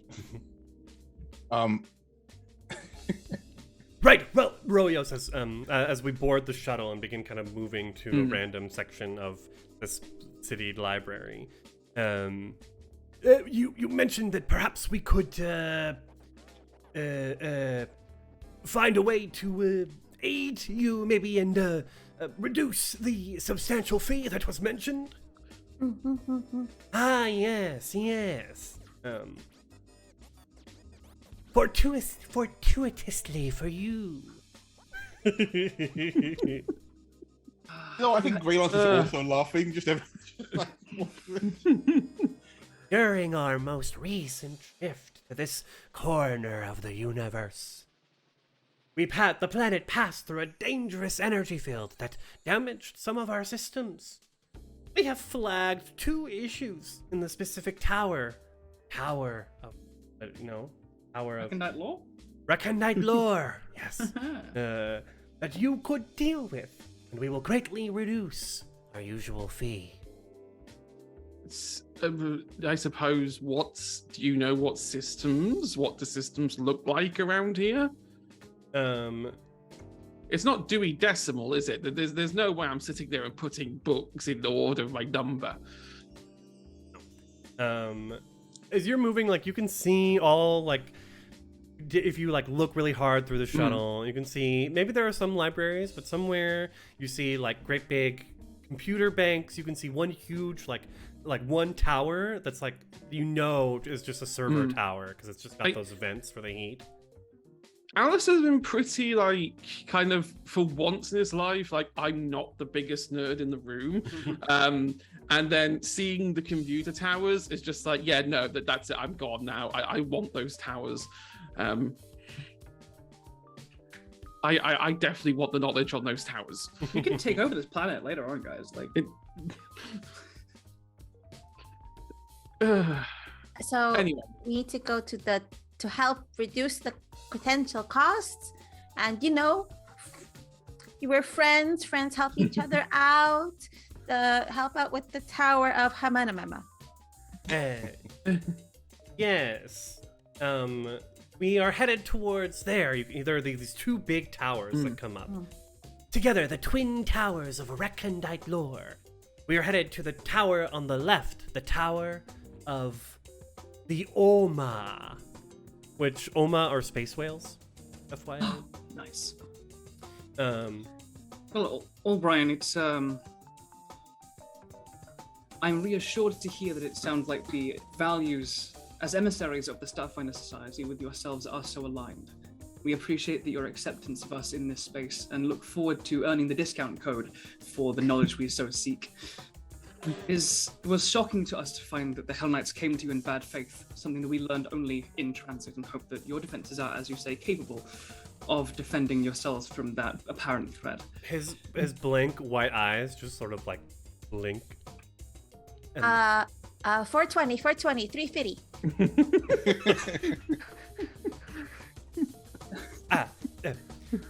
Yes, we have not yet seen that our values align, and friendship is not something so easily bought, he says as he looks at Puka. However... I mean, it depends if you can change their friendship value. Just change that to plus 99999 and we're sorted. Not a destination presumed, but a path glad to be treading. Discount codes. Even iteration is not so hard to talk with sometimes. You can tell that O'Brien is having trouble, like, speaking with multiple people at once. He's an introvert. If we all overwhelm him, can we override his circuits and get this for free? In the Tower of the Oma, our lore warden constructs have been infected by malicious data. Long ago. I'm just going to stop you. Come on, Crickle, you got like this. A big hand on his shoulder. I'm just going to stop you right there, mate. You want us to handle your constructs? Well, a long ago. No, the other hand on the other shoulder. No, really. Okay, there's a virus that has infected the constructs. Okay, no problem. That we can do. He seems Remember like I said that I love your Texas accent? I hate this one. This one is too much. That's why I like it. Because I hate it, you like it. There we go. I love this guy. I love a funny guy. Okay, we're gonna go do a Very thing. funny. second. Second thing. A special Thesaric specimen named Vinderth has escaped from its cage in the tower. He looks at Greylance. If you could put it back in the cage, then that would be Yep. nice. Got it. No problem. Is Give him a it thumbs Cas- up. No problem. Did you say Kasathan specimen? Thesaric. Okay, good. Can I roll something to see if I know what that is? Life science? Okay. Whoever has life science can roll for I it. think I- Puka has that too. I don't have it, so go ahead. I will do a life science one. I do have it. Life science, where are you? 22. Well done. Is this considered a rare creature? Actually, no. Okay, because otherwise I have a -5 DC to checks related to rare creatures. What check is that? Life science. Oh, then I don't have it under skills. Mm-hmm. Yeah, if you haven't got it, you think you have it. No, then I don't. Because you got to be trained. Oh, As then I a think it's bad. because of your Xenoseeker, Yeah. don't you were? Go ahead and make an Probably. intelligence check because you've got this special bat theme. You know, it's a passing hobby. Wrong sheet. Keep trying to click from the Starfinder sheet. Int. It's gonna be a bad roll. Doesn't matter. No. A what? You've just never been to Castrovel. Castrovel is the Venus of the Pact Worlds. How do it I is- speak that language if I've never been there? Wow. It is where Yeah, we got you some it's the sense. Elvish home planet, as well as where the Lashunta come from, as well as the Formians. It's a jungle planet, and the Kasariks are large-sized plant creature, 12 feet long quadrupeds made of dense plant matter. Hedgehog Alistair, 20 plus. You know that the Kasaric is somewhere in between a decomposer and a scavenger. They've adapted since to sniff out carrion and digest every piece of a rotting corpse. They produce acid, so you want to be careful of its acid spit. And they can also adapt based on what they ingest. So when they ingest, like bite a creature or a target, they can take some of its genetic code and psychic resonance. Nice save. You know that they're plant, so they have typical plant immunities, and they have fast healing. So when you do, they begin regenerating. We probably want to try and catch this creature, possibly through non-violent means, as And violence release is. it on the Hell Knight? And I mean, that could be a potential option if we could borrow it. Vinderth should be relatively tame, but may become. It's dangerous to allow it to wander free. Please find a way. Non-violently. We will do it. I We will thought do it. Vinder's the first port of call in. The shuttle whisks you across the surface for about 15 minutes before stopping at the feet of the towers of a recondite lore. As you get closer, you realize that there are these two towers here, but there are like a dozen behind each of them. And you can see signs heading off to the different towers, all named after a different magical beast. And glowing runes cap each tower's entry. So you are headed into the Tower of the Oma. And Royo thanks Albrian, and Albrian says, I will await here for your return, Starfinder. Oh, before we go, can we get like a comms link for you or something? In case I could have that. No. Okay, that's fair. It's He fine. doesn't He's have everywhere. He's ephemeral. Like he doesn't even have. Yeah. He doesn't hold things. Oh, I thought he was being like petty. It can be both. Yeah. He can be like, I It's can't, fine. but if I could, no. We'll signal you when we're done. So- Royo, are you coming with us? Of course, I would not pass up this opportunity to explore one of the towers of Atheium. Do you not want to wait until it's safe and then follow in? Oh, I am a Starfinder as well. Although my experience in the field is negligible. Are you going to be a danger to us in your need for our protection? I can take care of myself. It's Is fine. he lying? Inside joke. He is insecure, but he can stay out of the way. If Royo can stay with me. It's fine. I get the impression that me and Royo have the same disposition to Okay. combat. If you're confident, I trust you. I just want to be safe. I think Royo and Alistair are making good friends. Let's not go that far. Okay. We've got the two requests then. And I think Greylance mentioned doing the Kasaric first. Yeah. Yeah. All Dave. All thing all Dave. Oh, Brian. Yeah, don't have to all Dave. Or 3 Kevin, times. yeah. Yeah. Or Brian said that it was dangerous to leave it wandering around alone. So maybe it's getting bigger or more dangerous or something. Take out the Keswick first, I reckon. Well, as long as they don't I mean, encounter take out. anything, We're gonna, you know. yeah. Catch As long as they don't encounter anything they could use to bolster their resistances, we'll be fine.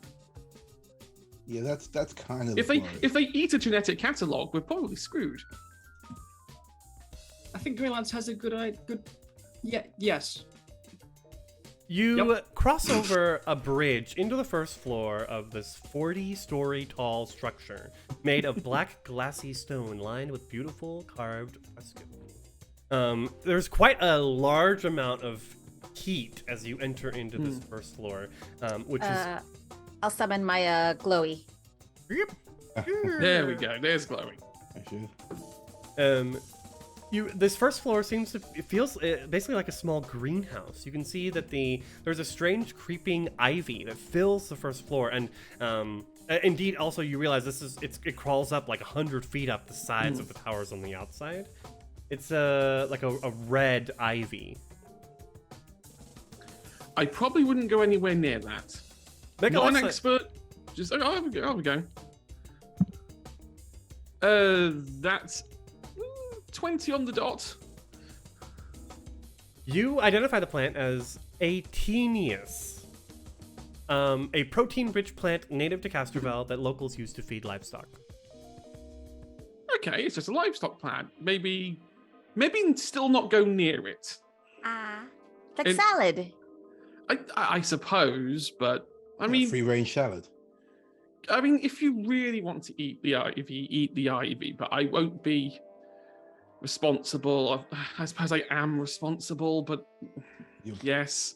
You're not. Okay, it's you fine, just said I can can go. eat it and I'll be fine. Okay. Puka will bound over near some ivy. Yeah, I'm gonna have some as well actually. I'm going to pull my cane from my back and like tap tap tap tap the ivy. Okay, it rustles from the tapping, not on its own. Okay. I try to find some young sprouts because those would be the most tender. Make a survival check. Okay. I'm gonna have some as well, so I'll roll too. Yeah, roll one as well, please. Sure. Oh, it's no good. It's a 14 for Puka. 14 for Puka. 10. And for Greylance. Yep. It's a little hard to find, but you managed to find some average-sized ivy shoots. Just biting into it, it tastes a lot like ale. Edible, but gross. Toss it a bit away. But it's good for you. You want it?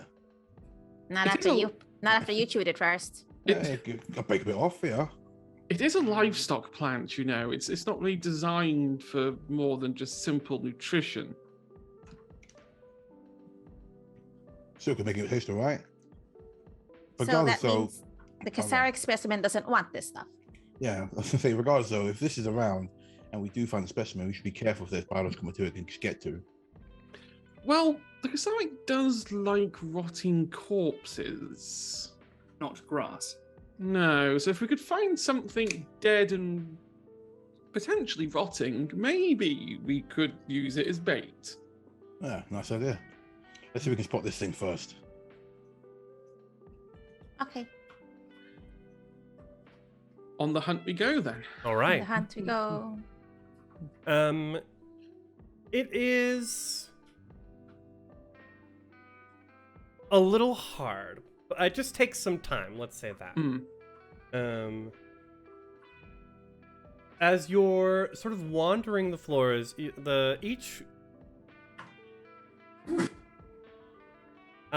there are stairwells on the four sides on each side of the tower, so that you can go into any stairwell and go up and down to each floor as necessary. And it's a 40-story building that you have to walk. It's not accessible in the least bit. Unfortunately, should be. No elevators.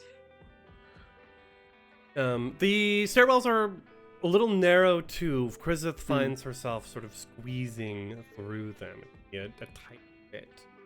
It says they're made of pure well, math. I mean, maybe we could use Krizith as a scout. I mean, I'm guessing it's like a central spire going up 40 stories, the central thing going up. Mm-hmm. Krizith could just fly up the central spire and then meet us at any floor she so desires. She doesn't have to come up the stairs with us. It's true. Plus, you can probably fly up higher than we can climb up, so you can probably scout floors ahead of us. Krizith? You can take either one of the Maida or Puka, then yeah, it should be safer. Cool. Come like on. Let's do this. That depends if Inez, she's fly. awake. I wasn't paying attention. Fly where? We're climbing stairs Up. up a spire. We're inside My one of the big God. towers. You're our We have wings. sacrifice. Oh my god. Okay, fly. Does anyone want to come? No, we just push you. Yeah, take Puka. Yeah, take Puka's the lightest, and I'm scared of heights, so that would be a smart idea. Okay, I'll take Puka very carefully. I look down at her. I go, "Are you ready?" Yeah. Okay. I keep my sword cane in one hand and my glowy ball over my other shoulder. And then I guess I fly up. On the outside? Yeah, The or spire. inside. The inside. Yeah, because isn't it like a inside spire going up with the floors going around in a spiral? That's the impression that I got. no. Qua? No. Looks like we're in like a tight corridor because Because there are 4 stairwells on each Yep. side of the tower that Okay. are their own contained stairwells. And then you Okay. kind of come out, look around at the floor, and then you either have to start going back up or down the stairwell. Well, external flight would be just as useful. Yes, as at which point you can inside. look through windows and stuff. On each floor, are there balconies that you could access from the outside? No. Yeah, I don't think the Axiomites, which is what the curators actually are, beings from the plane of law. I think they enjoy the ritual of floating up and down the stairwells. Of course I do. Well, there are windows of and nerds. the... Well, so each stairwell is there like up each one, right? So is there a shaft of space? No, it's like a stone column in the middle of each stairwell. Okay. So understood. Puka and Krizuth, as you fly up, go ahead and make perception checks. Wee.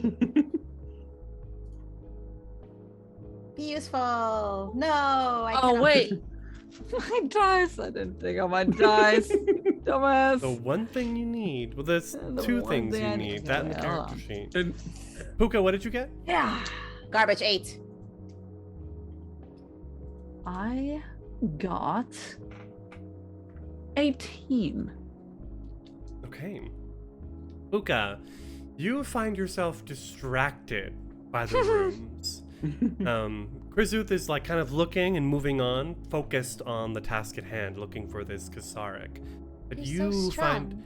you find yourself so enamored by the things in each room. I'm gonna name 2 rooms that like stand out to you in your memory as things we pass by. No, nothing to really. We don't have time to interact with everything. The first one being a room as you pass by, a room filled with cacophonous noise created by hundreds of instruments played all at once by miniature robots.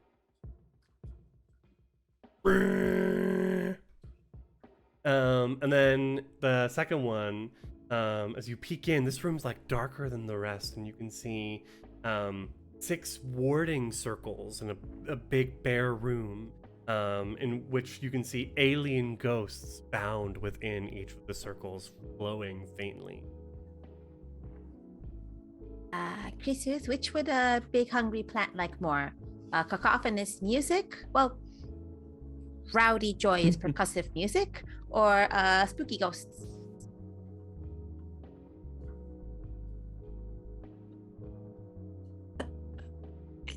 It seems like it wouldn't like either. Maybe we could continue looking. Krizuth, Okay. you spot on the 18th floor glowing runes lighting the walls of winding corridors, filling the hallways with orange light. And you see therein a large slavering plant beast with acid dribbling. Oh. On my comm. 18th floor. But en route. 18 floors of crying out loud. Don't worry, Ash. It'll be good for you. Get me exercise. It's why we invented elevators. Did we ever clarify where the beast's enclosure is, so we know where we're taking it? No. You can just bring it back The to, other 3 do that in the meantime? we don't have a comm for all. I keep saying all Dave, all Brian. All No. Brian. Is there, on our way up, is there any terminal or something that kind of has like a directory service or some makes sort sense, of way wouldn't of, cataloging everything in this tower? No. Who keeps a tower that does not have a way of effective cataloging? Blue read books, I imagine. It takes 1,000 lifetimes to catalog all that's been collected. That is what the Axiomites, the curators, dedicate themselves to. So it We'll is just their have to job do to do this. that. They're just not very good at it. Exactly. It's- There's a cage on one of the floors, we'll Hmm. say.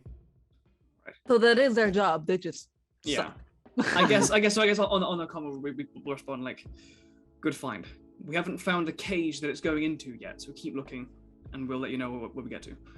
And I'm gonna cast climate adaptation so I feel cooler than I am, and get stepping. Huh, okay, no idea. It's on one of the floors. Cool. We'll We'll can find we it. like peek in the doors as we're going past, or do we have to like open the doors to keep going? Do you want to? Because No, I'm just saying, can we? Is it like an open door to peek through, or is it you have to open the door?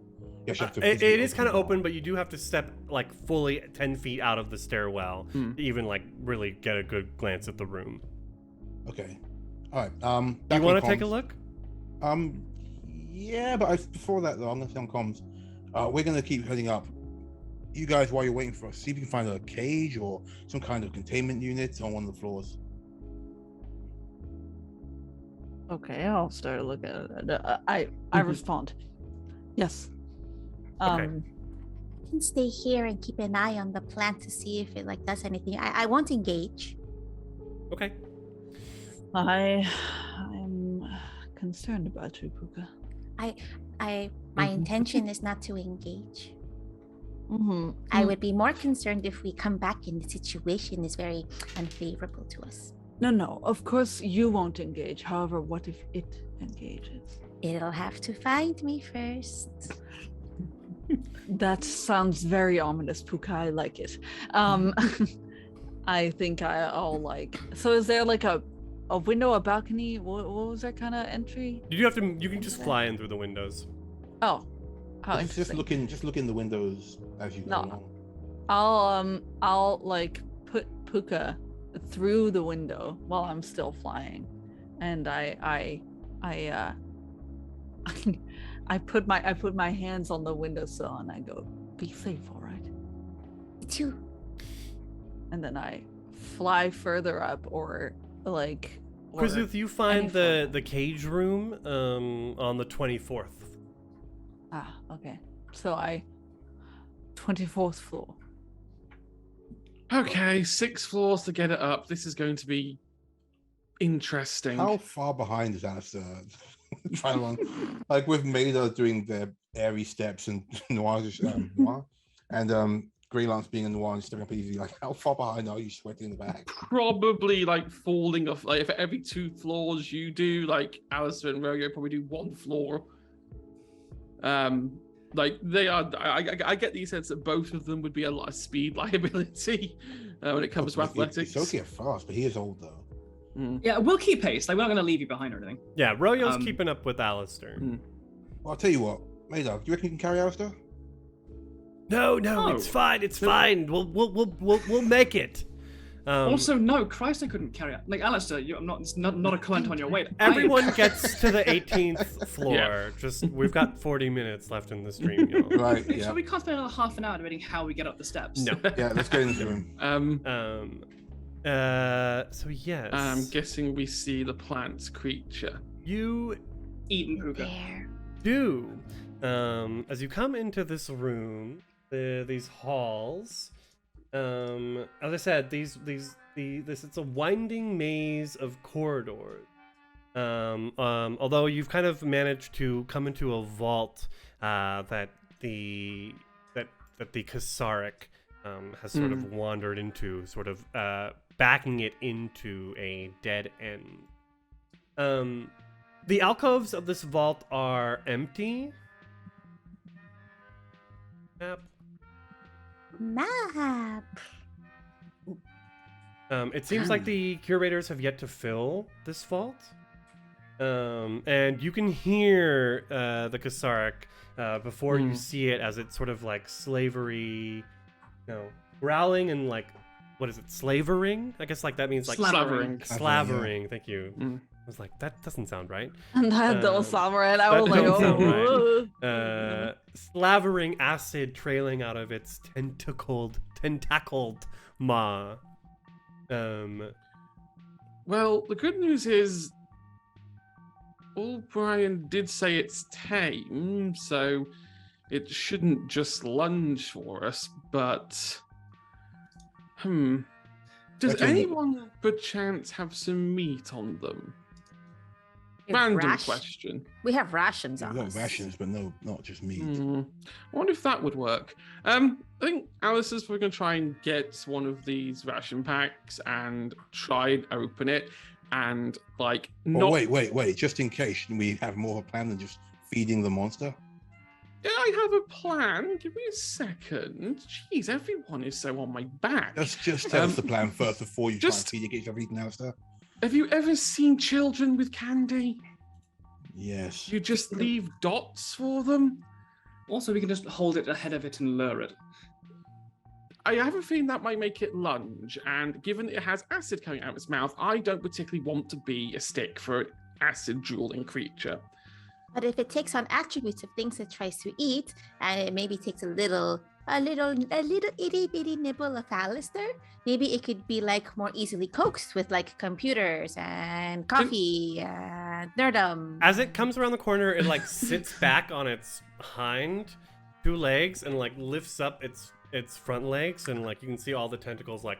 All right. I think- yeah, I think- the food thing yeah. might actually be a good idea. So have we got Alistair's enough just to gonna get to take- though?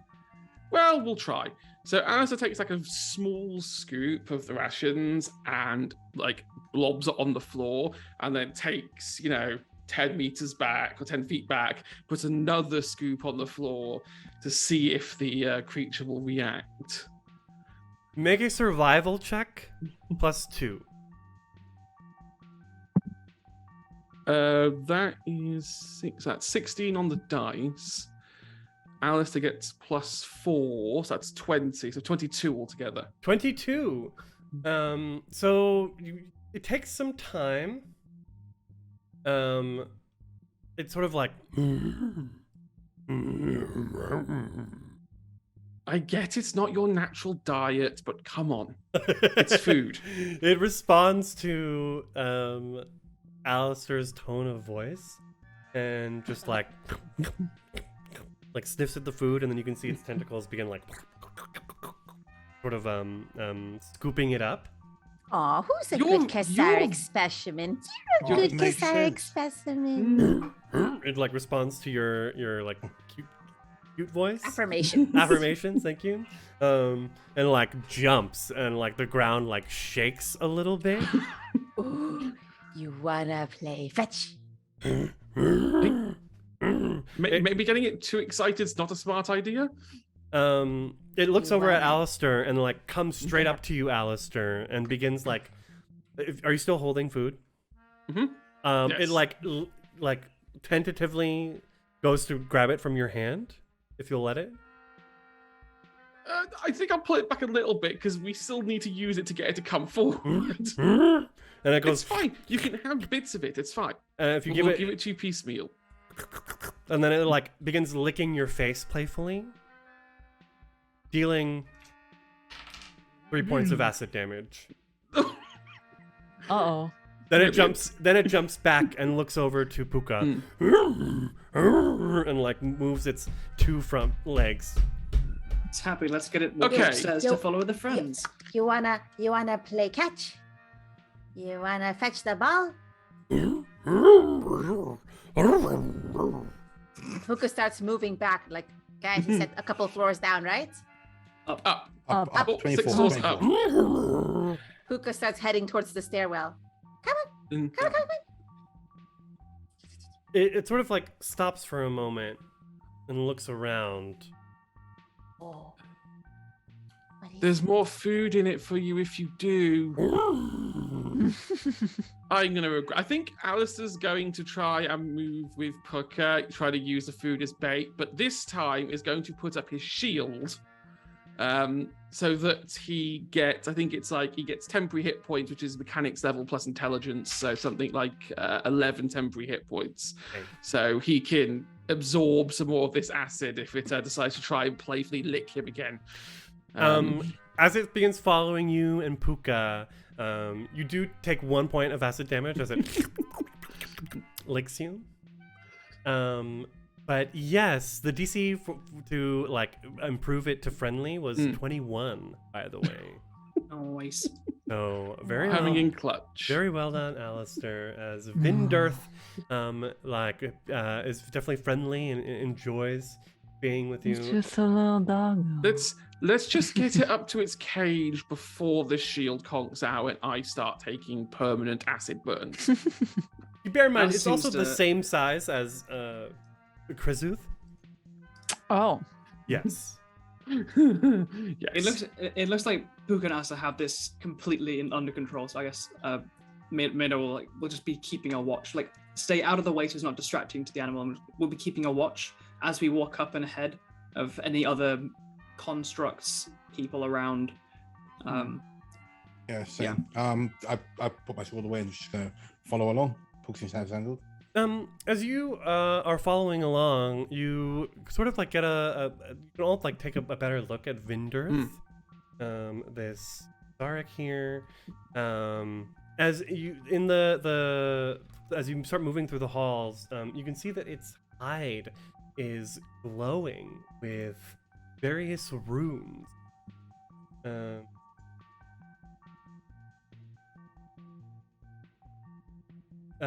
Quite those of you who are trained in mysticism, you might look at these runes and be like, "What? These literally are indecipherable. Like they don't resemble anything like recorded."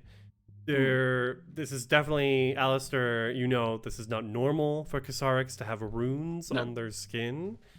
And if all Brian had gotten chance to tell the tale and legend, once you bring it to its cage, you can see records of Vindurth's ancestors.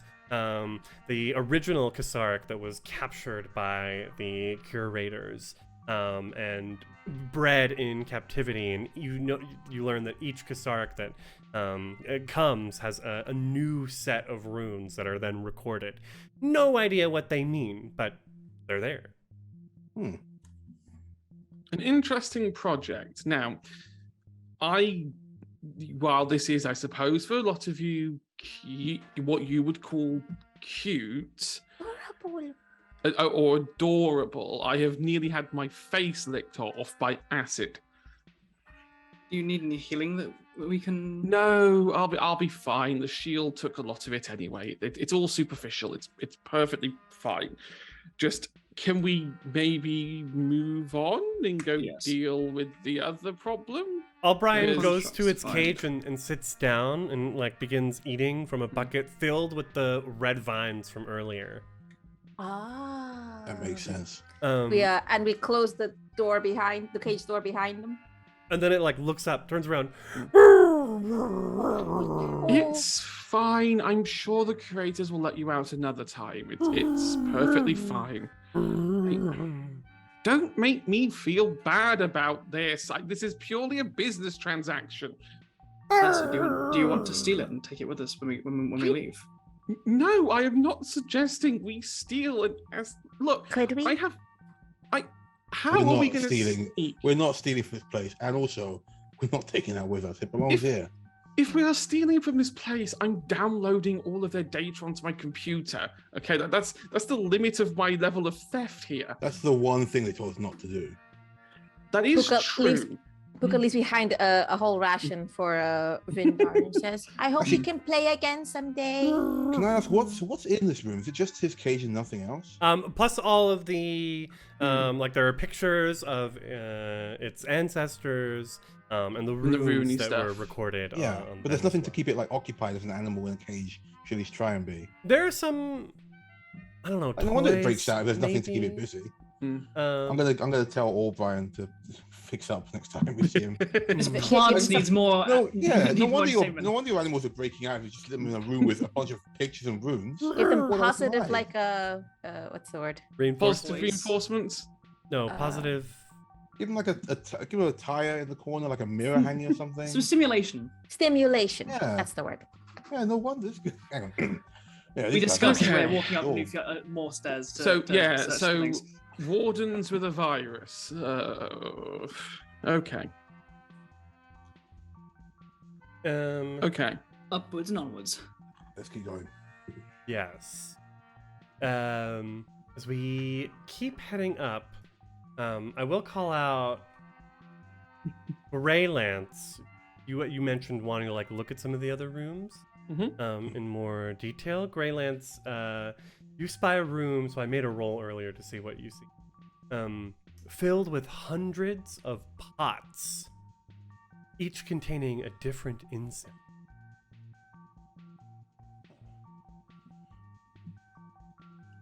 Guys, just give me 1 second. This, I do love a good scent, so I'm gonna pop in the room real quick. I'll catch you up. We can wait. Smelling some things. Staying together is more important.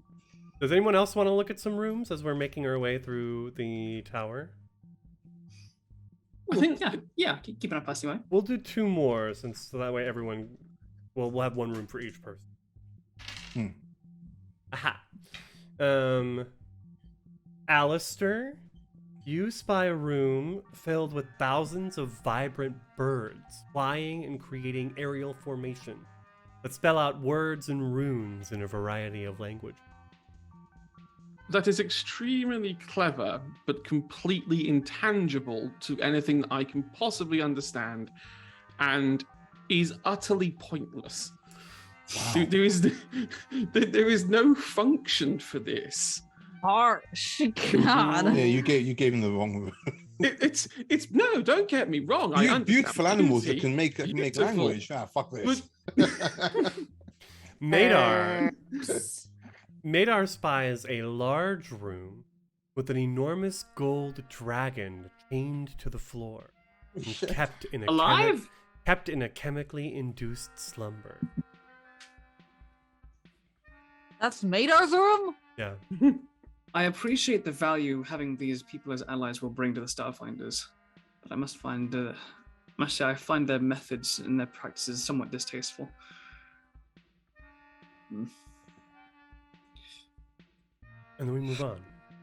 Yes. We finally come to a room. Let's say this is 32, floor 32. Okay. Filled with a pallid green light. There are 10 large glass containers arranged in a half square in the middle of the room, each filled with a translucent green. You can see scraps of parchment floating lazily inside the slime of each.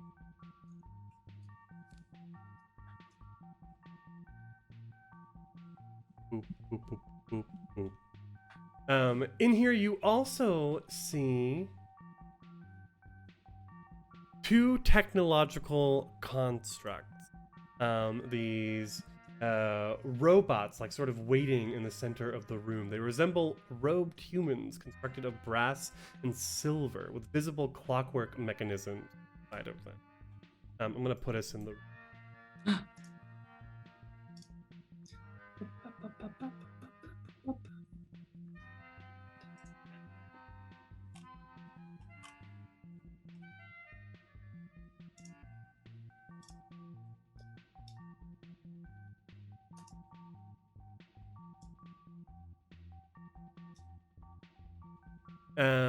Yes.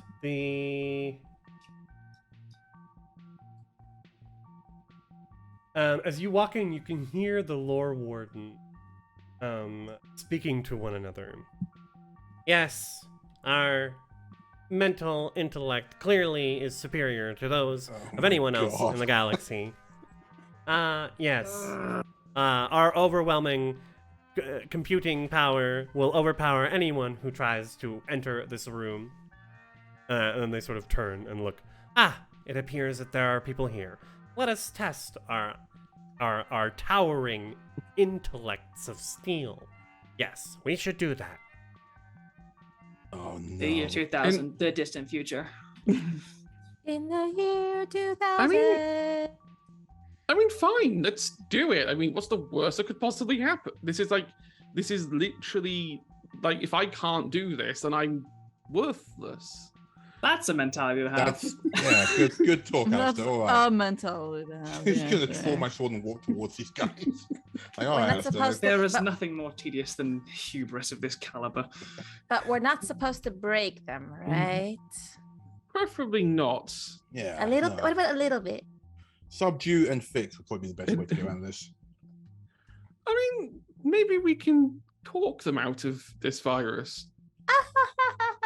Well, you're the hacker. We'll Is make that sure a thing they- you can do, Alistair? I may have a way of getting them to shut down without touching them, I think. I'm not sure what the result will be, but it'll be interesting to learn. Are these law wardens just standing there letting us have this conversation?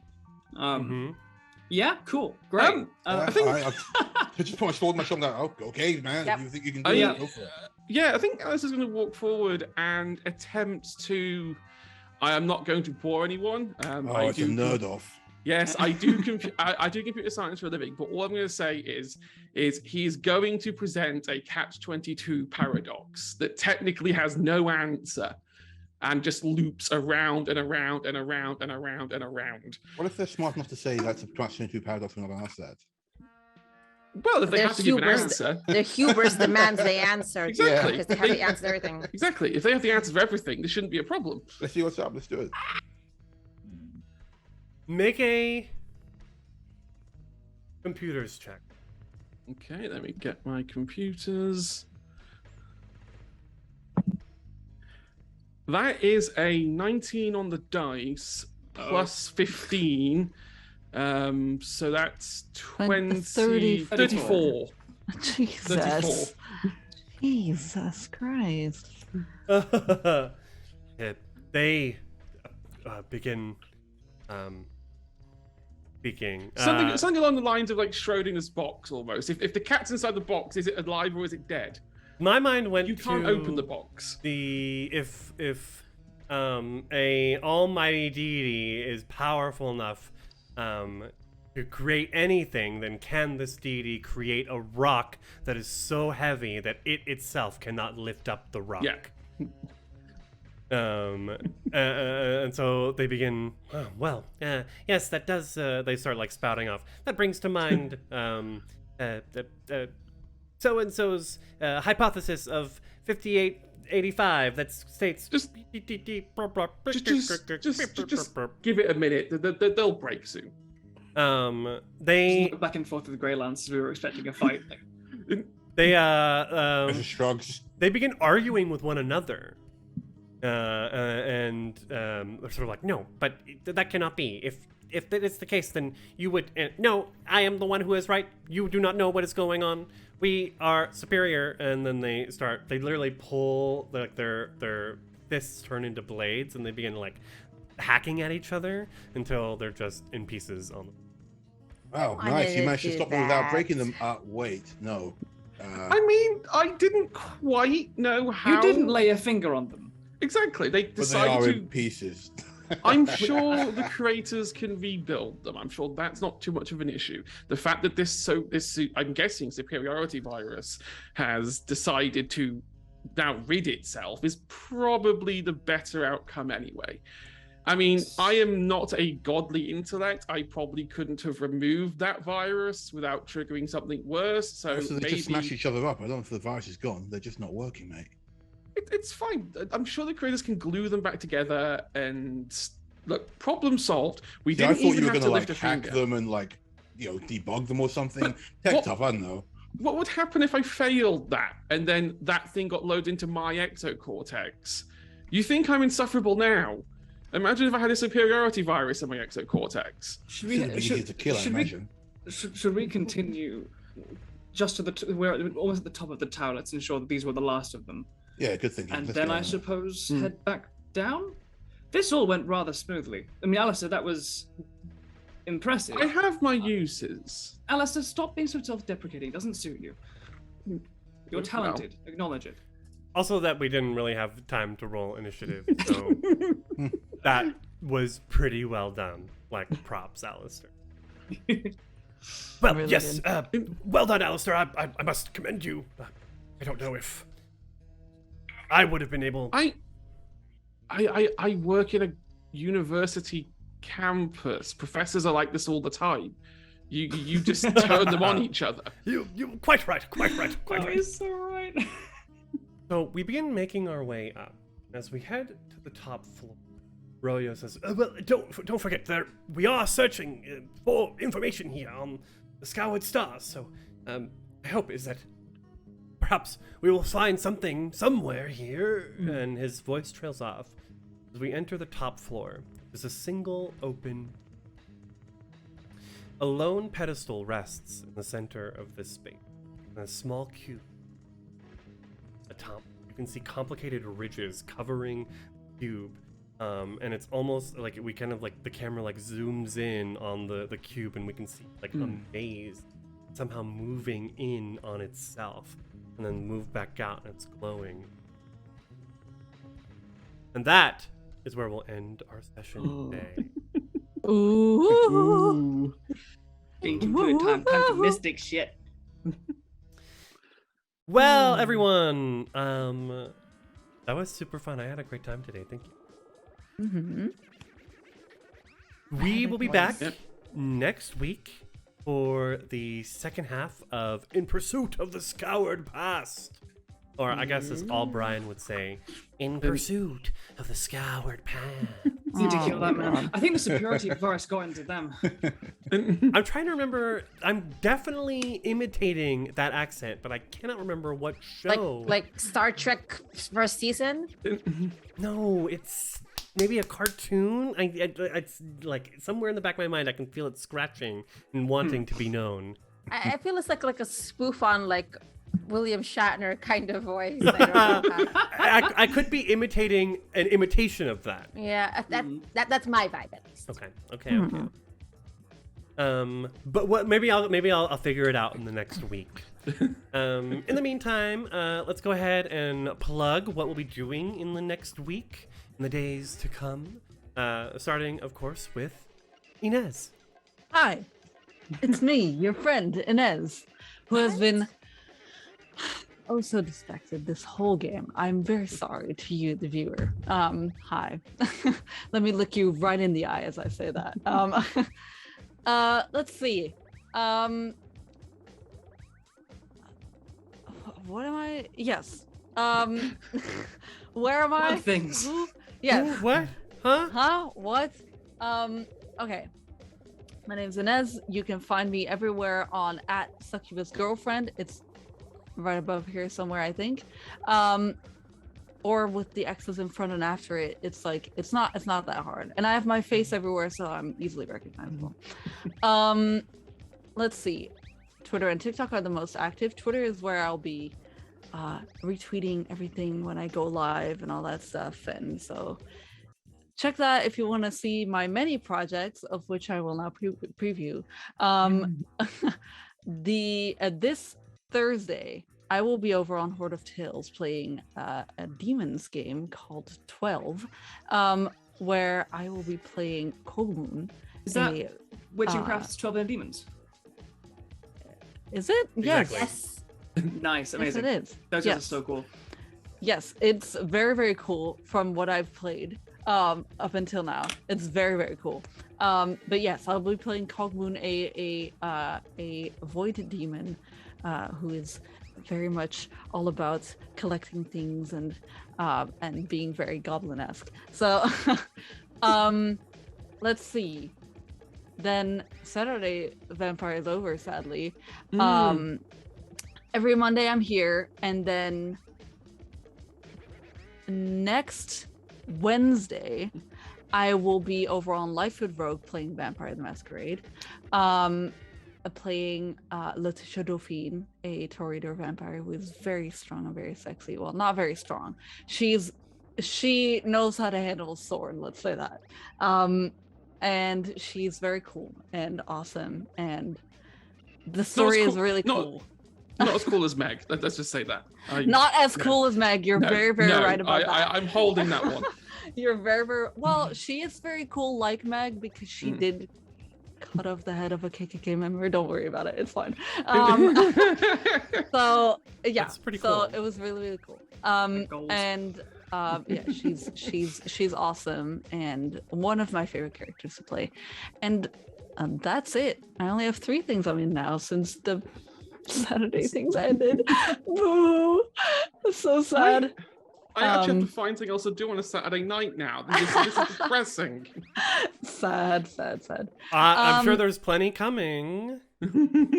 I have no idea what you're talking about. Well, I know that there are probably other things happening on Saturday but well, let's go on. Pan. Yes. Muted. It's muted still. You're muted. I'm muted again because I sneezed. Hey, I'm Pan. You can find me online on Twitter @StelOnCall. You can also hear me on Spectre in the Fog, Emergency Power Podcast, where I play various characters. Sorry, it's very warm in here and I'm very tired.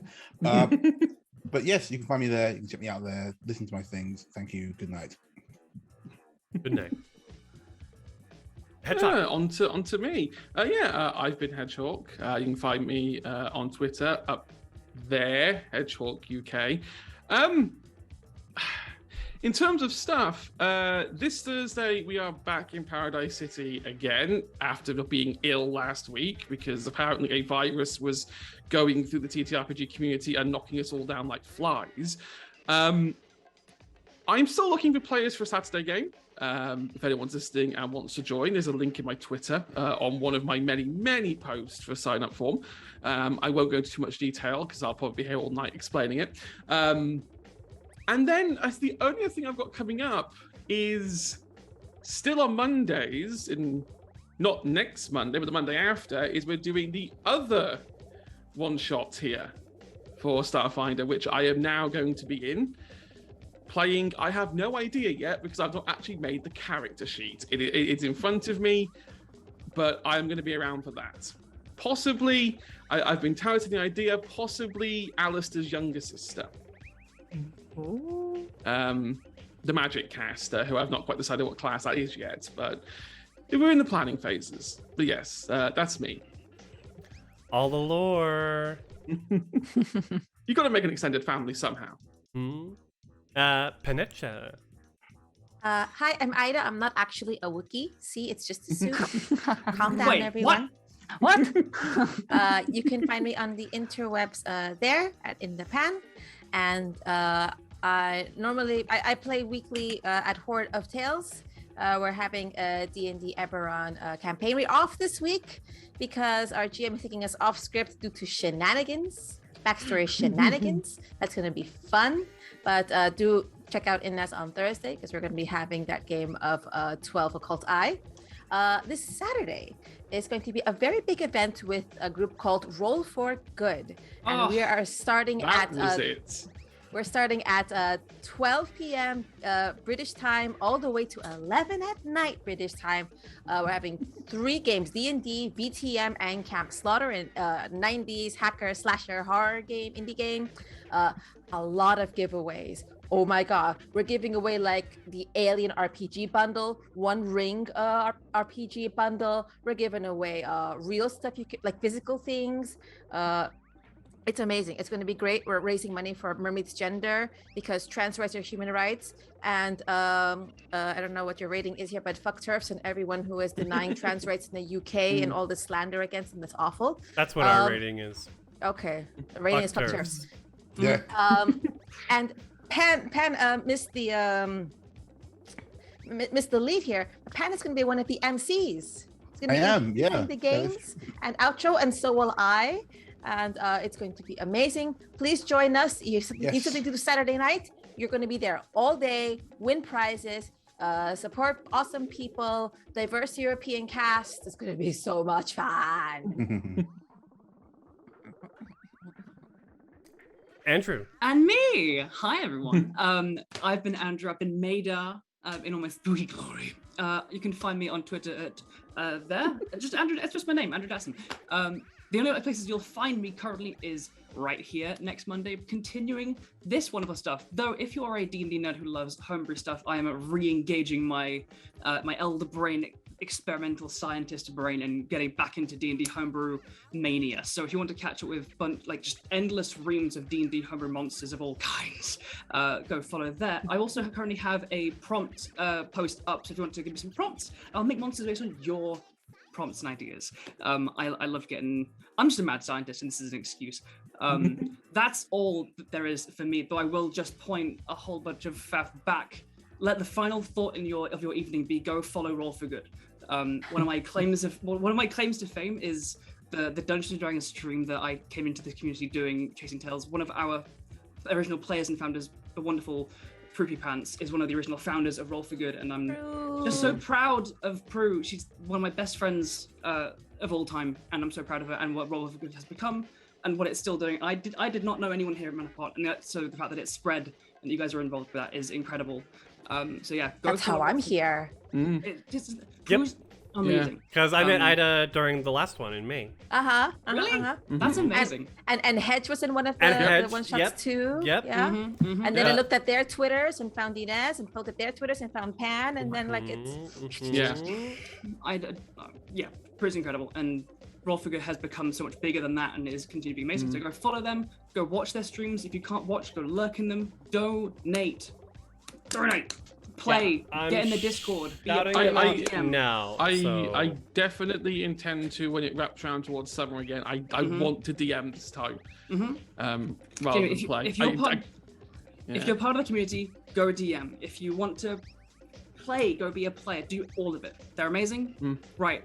Rant over. My plug into being friends with Prue is done. No, That's because me. I that sentiment was it exactly, Andrew, and I also wanted to say, yeah, if you're gonna do anything this weekend, go watch Roll for Good. I shouted them out, so you can just go ahead and give them a follow at the top of the Twitch channel chat panel, and yeah, I'll be back here on Monday, and the Mondays after that, we will be doing a one-shot. These may be the best and brightest the Starfinder Society has to offer, but there is a new class of Starfinder recruits that are being commenced. I don't know, it's the adventure's called the best in- the commencement. B-listers. The B-listers. The and- imposters. Yes. The other guys. That adventure will Really be good. another 2-week scenario run by Chiron Rustmore, J-Rock, the original GM of Fly Free or Die. Just to let you know, we've been doing this as a hiatus instead of All That Glitters Explodes. And yeah, I don't know, J-Rock, just let you know, I don't know when that'll come back. So, but we're doing this now, and today was really fun. Thank you, everyone. Thank you, everyone, for hanging and watching. Yeah, We're gonna so go fun, ahead guys. and raid D8 Dungeon. Yeah. Hey. If you know D8 Dungeon, check them out. They have a great podcast, a softcore D&D podcast. Yes. Also part of the Roll for Good extended family. That's how I met Declan, actually. Declan and Kato and oh my god. They're all family guys. So yeah, check it out, and we'll see you next week for the finale of In Pursuit of the Scoured Past. The fourth half. Exactly. All right. Bye, everyone. Bye. Bye. Aw.